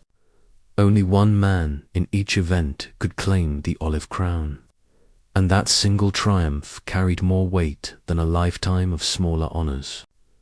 Winning meant immortality, not just for the athlete, but for his entire palace. The prize itself seemed modest, a wreath of wild olive leaves cut with a golden sickle from Zeus's sacred grove. Yet this simple crown was worth more than gold. To wear it was to be recognized as chosen by the gods, a man whose excellence transcended mere mortals. Victors were paraded through Olympia, cheered by crowds, and had their names etched into the record of Olympiads. From that moment, history belonged to them. The return home was equally spectacular. Cities celebrated their champions with lavish banquets, public processions, and monuments. Some victors rode chariots through city gates, torn down in their honor, symbolizing that such glory needed no defense. Sculptors carved their likeness in bronze or marble. Poets composed odes to their victories, and bards sang their names for generations. An Olympic champion was not just admired, he was immortalized, but the rewards extended beyond fame. Victors received lifelong privileges, free meals at public expense, front row seats at festivals, and exemption from taxes or civic duties. Families basked in reflected honor, while the athlete's city-state boasted of its superiority through his strength. In a world of rival police, a single Olympic crown could elevate a city's prestige above its enemies. Yet, glory also carried responsibility. Champions became symbols of their community, expected to live as paragons of discipline and virtue. Scandals or failures could tarnish not only their legacy, but their city's reputation. The crown of olive leaves was fragile, but the weight of expectation was immense. And then there was the allure of true immortality. Victors believed their names would echo forever, carried in stone inscriptions and epic poetry. Indeed, many have survived millennia. From Krobos of Elis, the first recorded stadium winner, to Milo of Croton, the legendary wrestler whose strength became myth. To win at Olympia was to cross the boundary between mortal and divine, to stand among heroes. In the end, the games were not about the prize itself, but about the transformation it signified. A man crowned at Olympia was no longer just a citizen of his palace. He was a legend carved into the eternal memory of Greece. Although the Olympic Games were framed as sacred devotion to Zeus, politics was never far from the track or the wrestling pit. Every athlete represented not just himself, but his palace, his city-state, and victories were seen as proof of a city's superiority. Olympia became a stage where political rivalries played out, sometimes more fiercely than on the battlefield. When a Spartan won, it was Sparta's discipline and martial training that triumphed. When an Athenian took the crown, it was Athens' culture and prestige that shone. City-states used victories as propaganda, celebrating them in monuments, poetry, and public festivals. The games thus doubled as a soft form of warfare, a bloodless contest that allowed cities to assert dominance without swords or spears. Yet beneath this veneer of unity, tensions simmered. The sacred truths of the Ichia forbred armies from marching during the games, but it did not erase animosities. Some police schemed to bribe athletes or corrupt judges, and when such scandals were uncovered, they exposed the fragile balance between devotion and ambition. To shame a city for cheating at Olympia was nearly as damaging as losing a war. At times, politics invaded the games openly. In 420 B.C.E. Elis, the city that controlled Olympia, barred Spartans from competing because they had violated the sacred truce by marching troops. The decision enraged Sparta, whose athletes were among the most dominant in the games. This ban revealed how the sanctuary of Zeus was not immune to the power struggles of Greece. Even the monuments of Olympia bore political messages. Victors dedicated statues to their gods. But some cities commissioned entire treasuries to display their wealth and remind rivals of their might. Walking through Olympia was not just a stroll among temples and arenas. It was a tour of political bragging rights. Every column, every offering, every victory inscription told the story of a city asserting its place in the Greek world. Still, the games also fostered alliances. Rival polis might meet on the track instead of the battlefield, and shared admiration for athletic excellence could soften enmities. Olympia provided a rare stage where the fractured Greek world could imagine unity, however temporary. In truth, the Olympics mirrored Greece itself, proud, divided, ambitious, yet bound together by a shared devotion to gods and glory. Politics might lurk beneath the olive wreath, but it never diminished the spectacle. It only made the stakes higher. For all its sacred fire and lofty ideals, the Olympic Games were not immune to human flaws. Beneath the glory of the victors lay tales of scandal, corruption, and even brutality that reveal a darker side of Olympia's history. Cheating was one of the gravest offenses. Athletes desperate for victory sometimes attempted to bribe opponents or officials. When caught, their punishment was severe.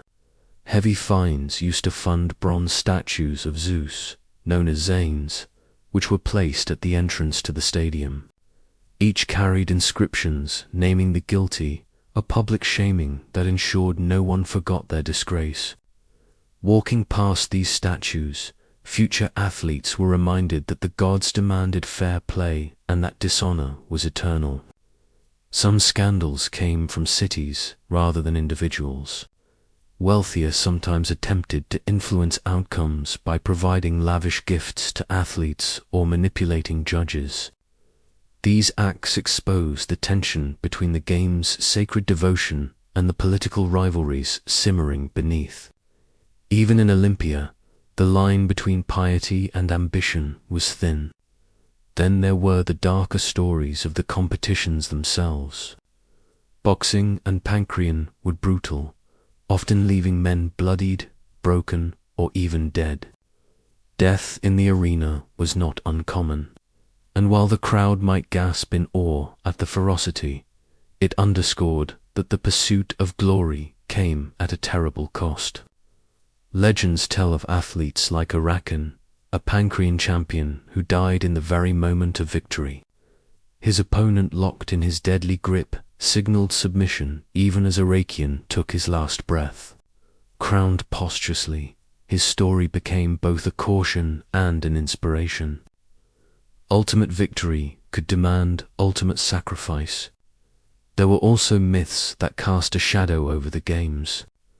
Some whispered that athletes invoked the gods not only with prayers but with charms and curses. Hoping to rivals, others claimed that certain victors, too proud in their triumph, drew divine punishment. For the Greeks, hubris, arrogant pride, was as dangerous as any dagger. To overstep the line between mortal and god invited downfall. Yet these scandals and tragedies only heightened the drama of Olympia. They reminded Greeks that the games were not a playground of perfect men, but an arena where ambition, devotion, and human weakness collided. Glory was real, but so too were disgrace and death. At Olympia, the stakes were nothing less than eternal honor or eternal shame.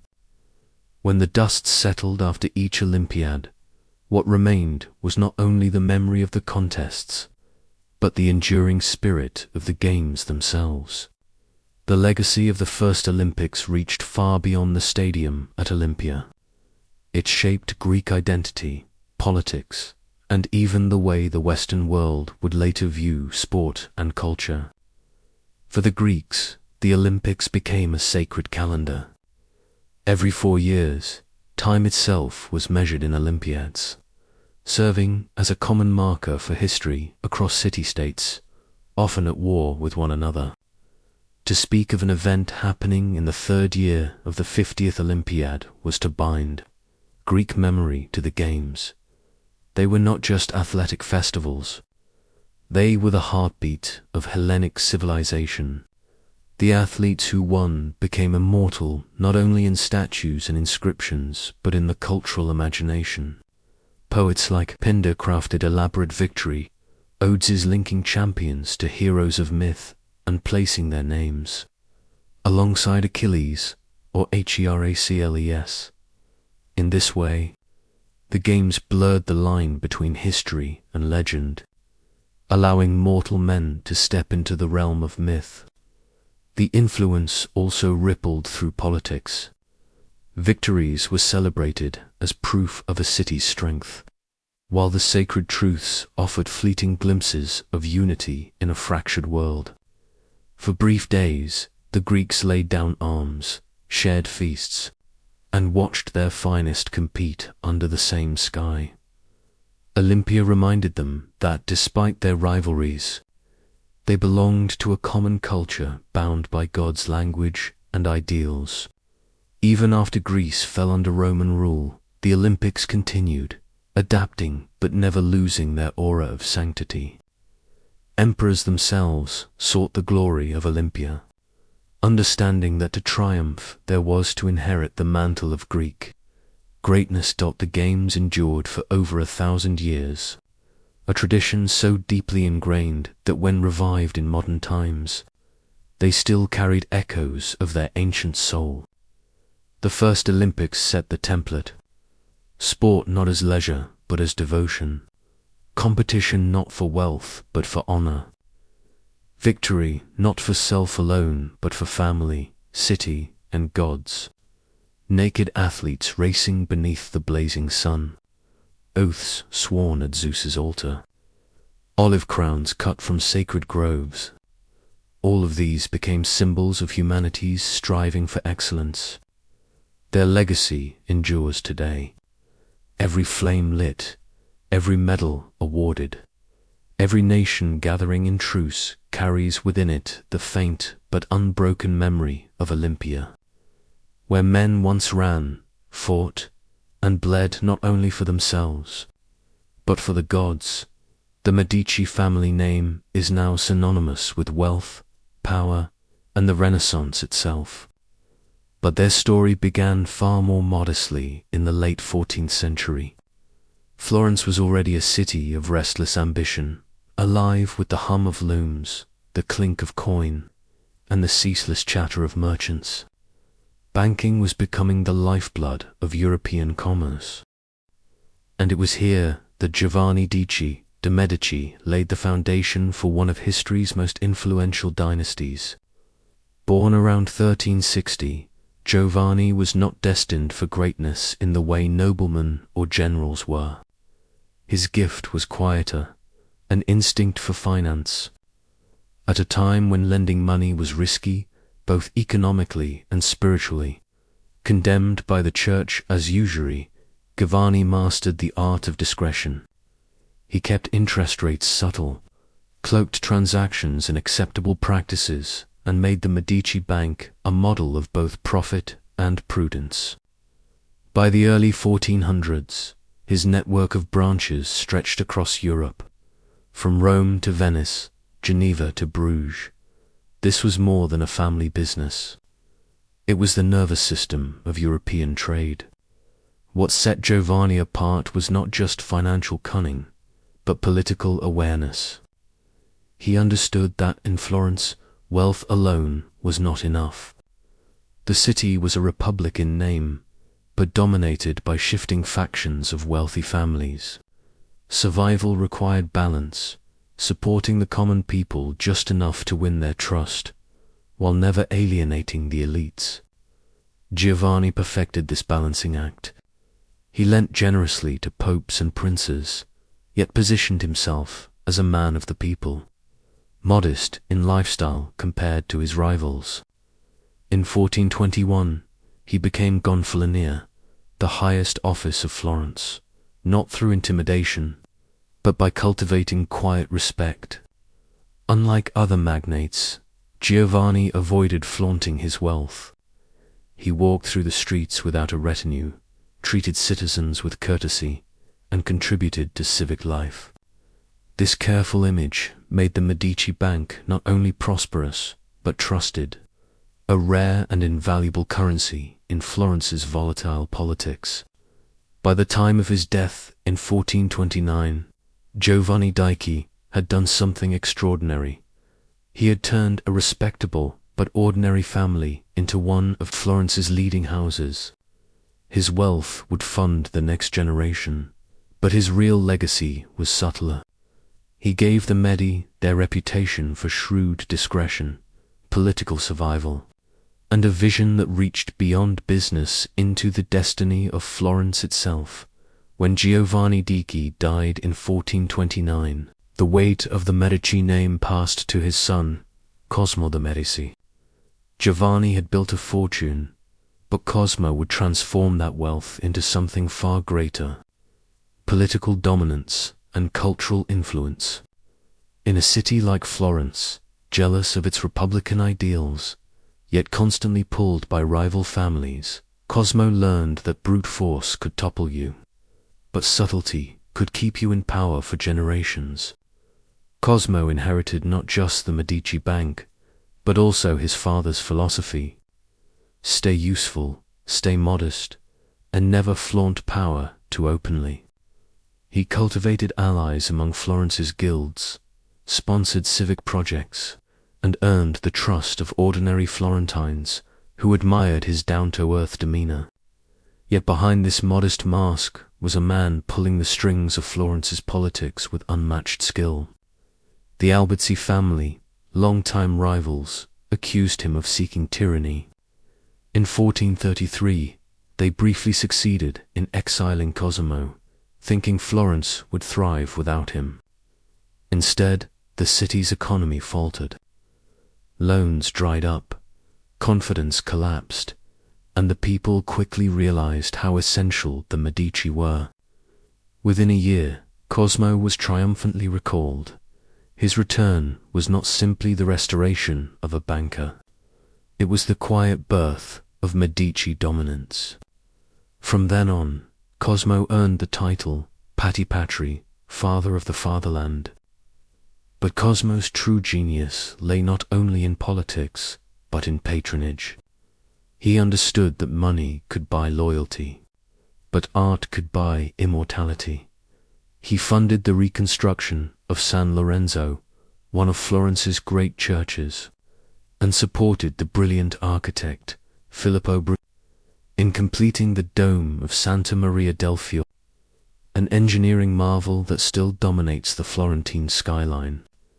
These projects weren't just pious donations. They were visible reminders that the Medi were the lifeblood of Florence.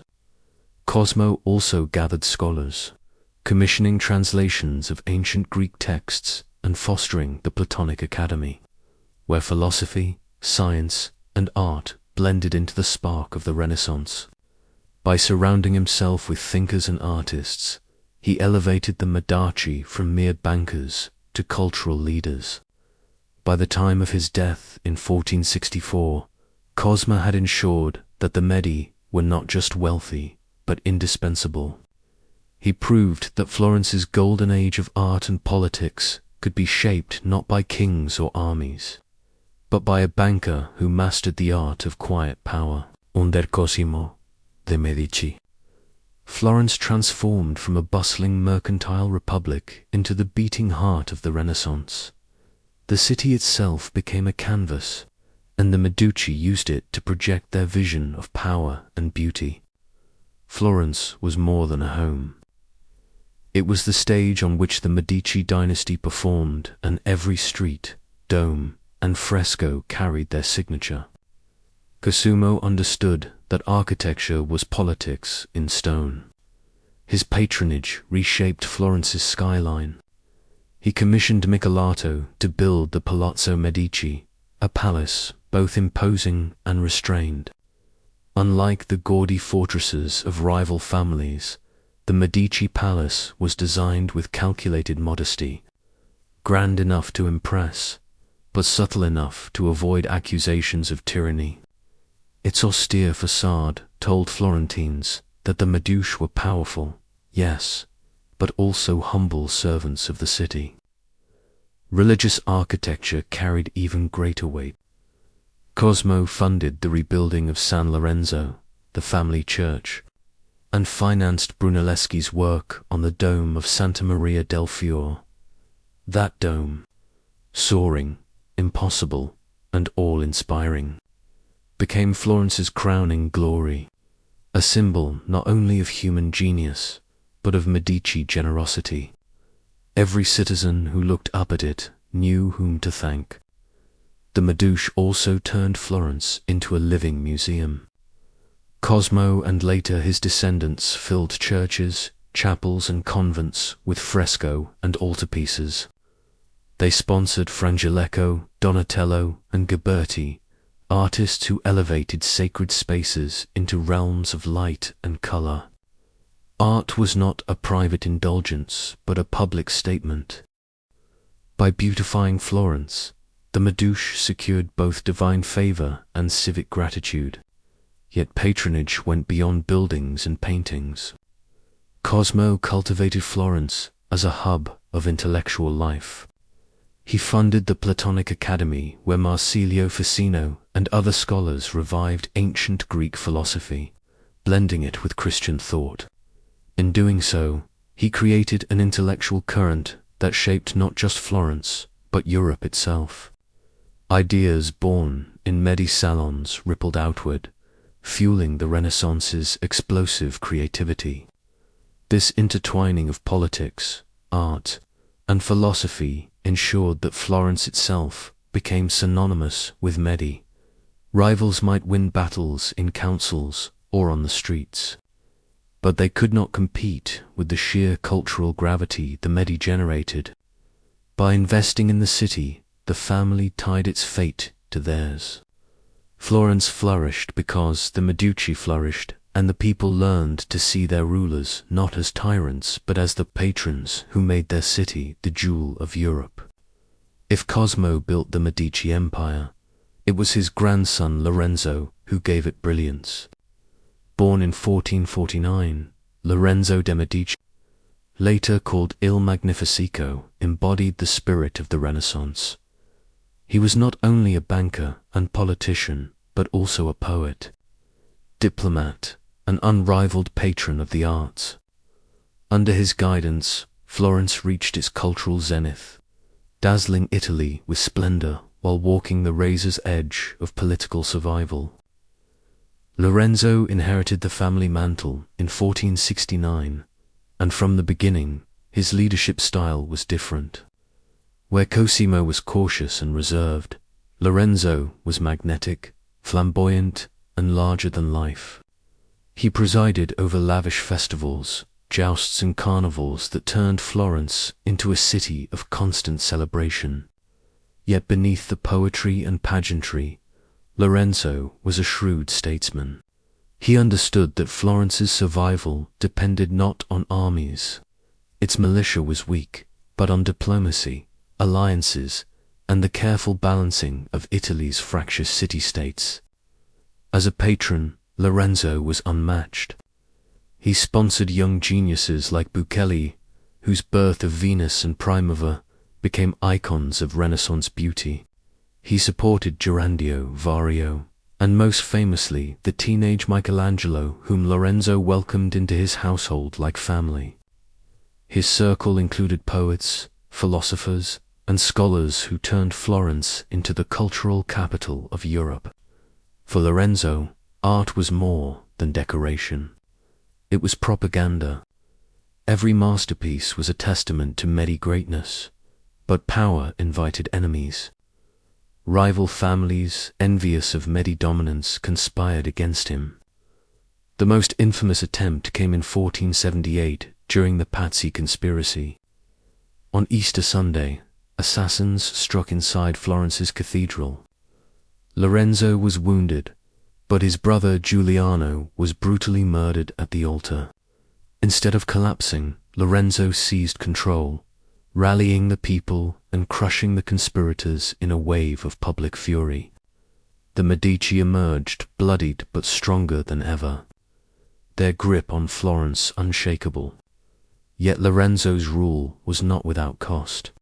His extravagant spending and patronage strained the Medici Bank, weakening its once iron grip on European finance. By the time of his death in 1492, the family's wealth had diminished, but their cultural and political legacy stood unchallenged. Lorenzo's charisma, artistry, and resilience earned him his immortal title, the Magnificent. In Lorenzo, the Medici reached their peak. Florence glittered with genius. Diplomacy kept the city alive, and the family's name became synonymous with the Renaissance itself. But after such brilliance, the shadows of decline began to gather. Lorenzo the Magnificent's death in 1492 marked the end of an era. Florence lost not only its dazzling patron, but also its shrewdest diplomat. His eldest son, Piero de' Medici, inherited the mantle, but he lacked his father's intelligence, tact, and charisma. Known to history as Piero the Unfortunate, he stumbled at precisely the moment Florence faced its greatest external threat. In 1494, Charles VII of France marched into Italy with a formidable army, beginning the Italian Wars. Florence, caught in the path of invasion, needed strong leadership. Piero, desperate to avoid destruction, surrendered quickly, handing over fortresses and making humiliating concessions to Florentines. Proud of their independence, this cowardice was unforgivable. The same people who once cheered the Medici now turned against them. Mobs rose in the streets, and the family that had ruled Florence for decades was forced into exile. Their downfall created a vacuum quickly filled by a new and very different kind of leader. The Dominican friar Girolamo Savonarola, a fiery preacher, he railed against corruption, vanity, and the decadence that the Medi had come to symbolize. Under his influence, Florence transformed into a stern theocracy. The city that once celebrated Bucell's Primavera now hosted the infamous bonfire of the vanities, where art, books, and luxuries were burned as sinful temptations. The Renaissance glow dimmed, replaced by sermons and fear. Meanwhile, the Medi wandered across Europe, their fortune depleted and their bank in decline.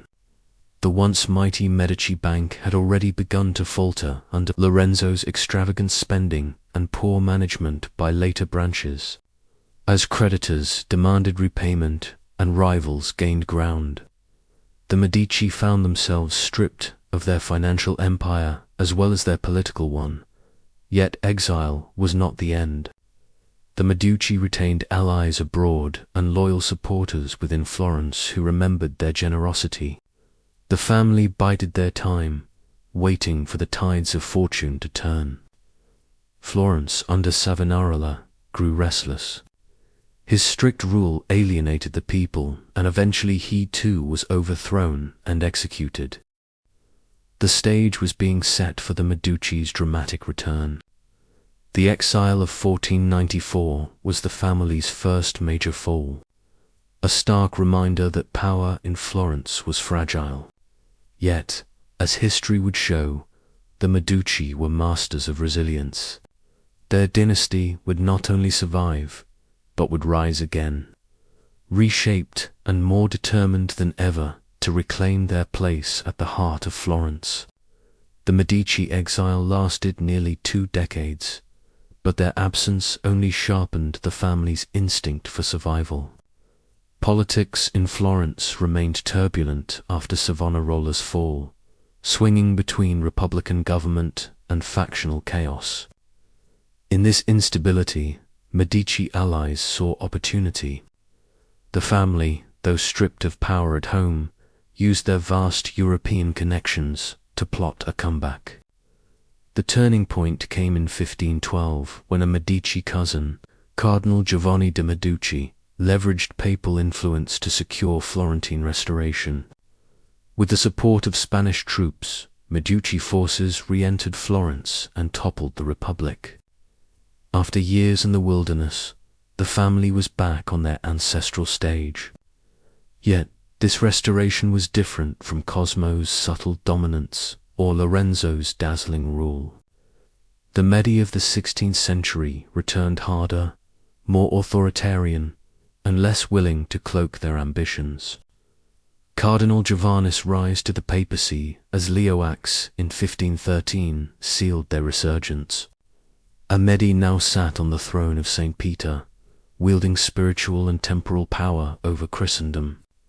From Rome, he funneled resources into Florence, ensuring the city remained under firm Medi control. For the Florentine people, the family's return was met with mixed emotions. Relief at restored stability, but unease at the erosion of republican ideals. The next generation carried this consolidation further. Giuliano de' Medici was installed as ruler of Florence, but it was Lorenzo de' Medici, Lorenzo II, Duke of Urbino, who carried the family's political fortunes forward. Though short-lived, he died young in 1519.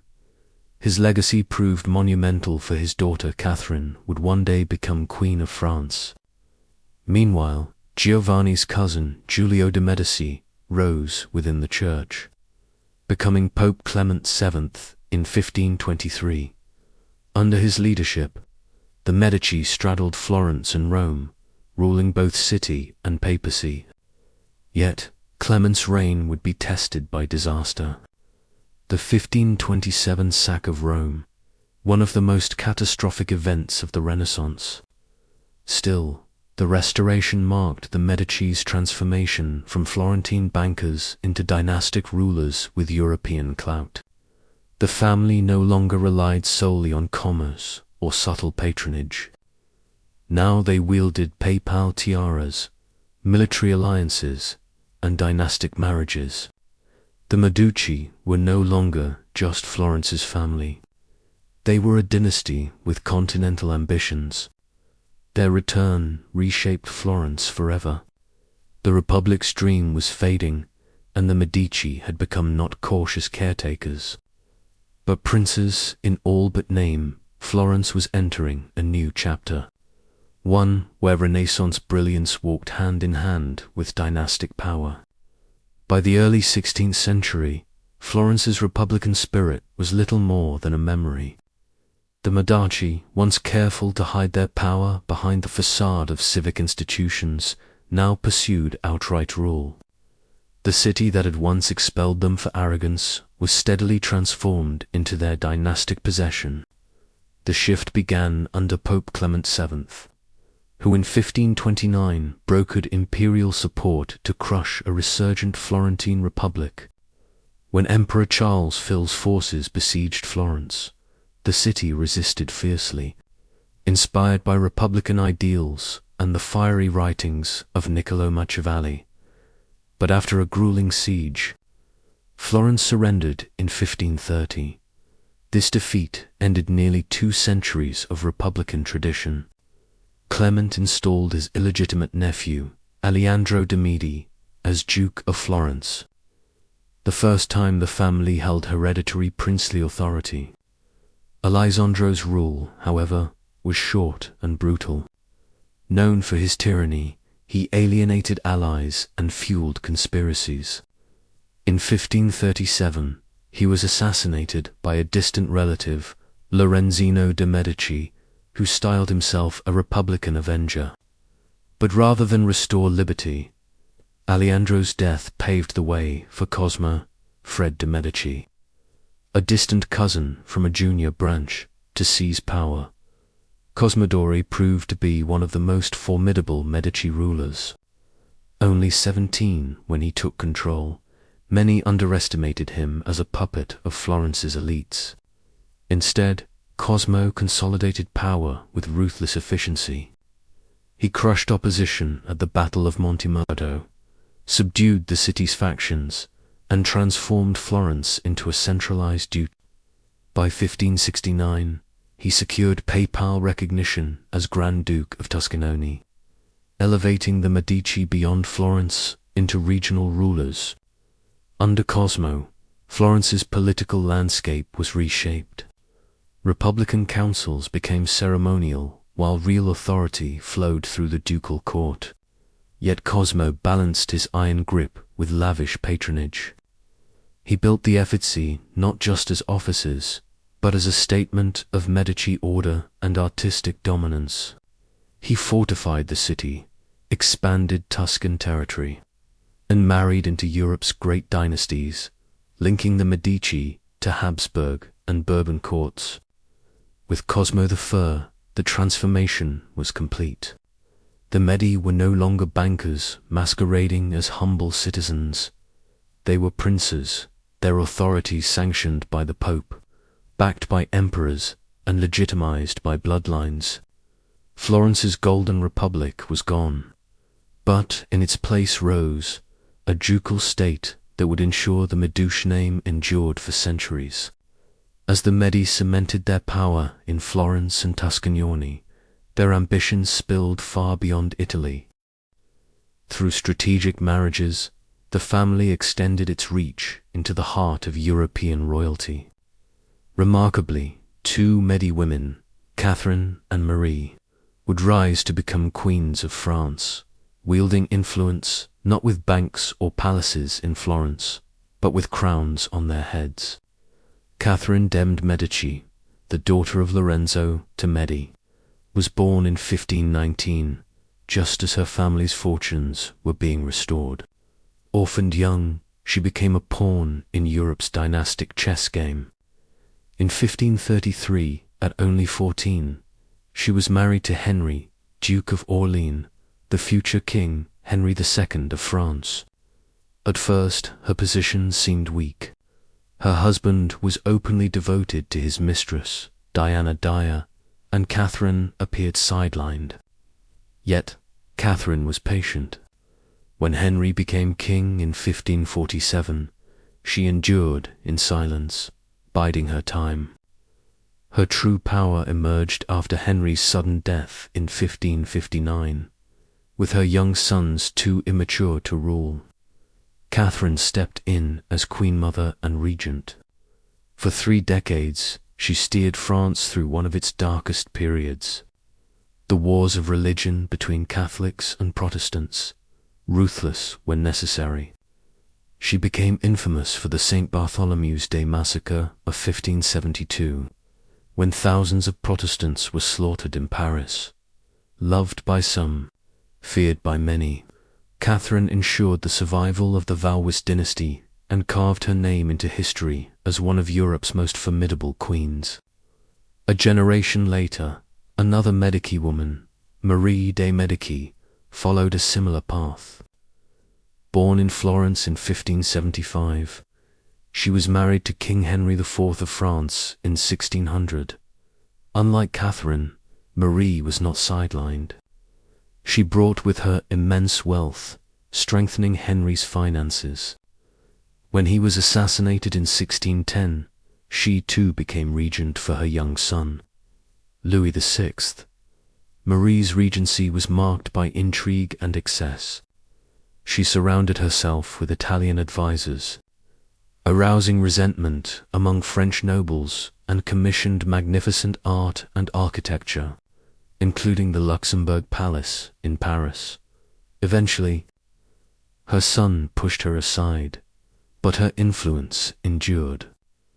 Through Marie, the Medici bloodline flowed directly into the French monarchy, shaping European politics for generations. With Catherine and Marie, the Medi had achieved what no rival Florentine family ever could. They had ascended to the thrones of Europe. The bankers of Florence were now royal architects of dynasties. By the 17th and 18th centuries, The Medici dynasty had reached both dazzling heights and the edge of decline. The family that once ruled Florence through cunning bankers and dazzling patrons now found itself struggling with dwindling finances, fading influence, and a lack of heirs. The golden age of Cosmo and Lorenzo was long gone, but the Medici name still carried immense weight. The later Grand Dukes ruled a Tuscanone that was stable but stagnant, without the fire of earlier generations. They became more ceremonial than visionary. Their court remained splendid, filled with music, theatre, and collections of art, but politically they were overshadowed by rising European powers, Spain, France, and Austria. Florence, once the beating heart of the Renaissance, had become a quieter duchy on the margins of continental politics. Yet, even in decline, the Medi clung to their cultural mission. Grand Duke Ferdinando II and his successors continued to support scientists, artists, and thinkers, though never with the transformative force of their ancestors. Galileo Galilei himself benefited from Medi patronage, dedicating discoveries to the family that had so often championed genius. The Medici also poured resources into building collections that would outlive them. Their vast troves of paintings, sculptures, and manuscripts formed the foundation of the Uffizi Gallery and other Florentine treasures that still draw the world's admiration. But dynasties live and die by bloodlines. By the early 1700s, the Medici family tree was withering. The last Grand Duke, Guillaume Gaston de' Medici, ruled from 1723 to 1737. Unlike his ancestors, he showed little interest in politics, art, or legacy. Childless, reclusive, and often ill, Guillaume Gaston presided over the final, quiet collapse of Medici authority. When he died, the line ended. Tuscanone passed to the House of Lorraine under European treaties, and with it, Florence's most famous dynasty slipped into history. Yet, the Medici did not vanish. Their mark on the world was too deep. They had turned Florence into the cradle of the Renaissance, sponsored giants like Michelangelo, Buccelli, and Galileo, and proved that power could be wielded not only with armies, but with money, art, and vision. The Medi may have fallen, but their legacy of beauty, brilliance, and ambition endures in every dome, fresco, and gallery that still bears their shadow. The bankers of Florence had risen to become princes, popes, and queens, and even in decline, they left behind not just a dynasty, but a civilization reborn.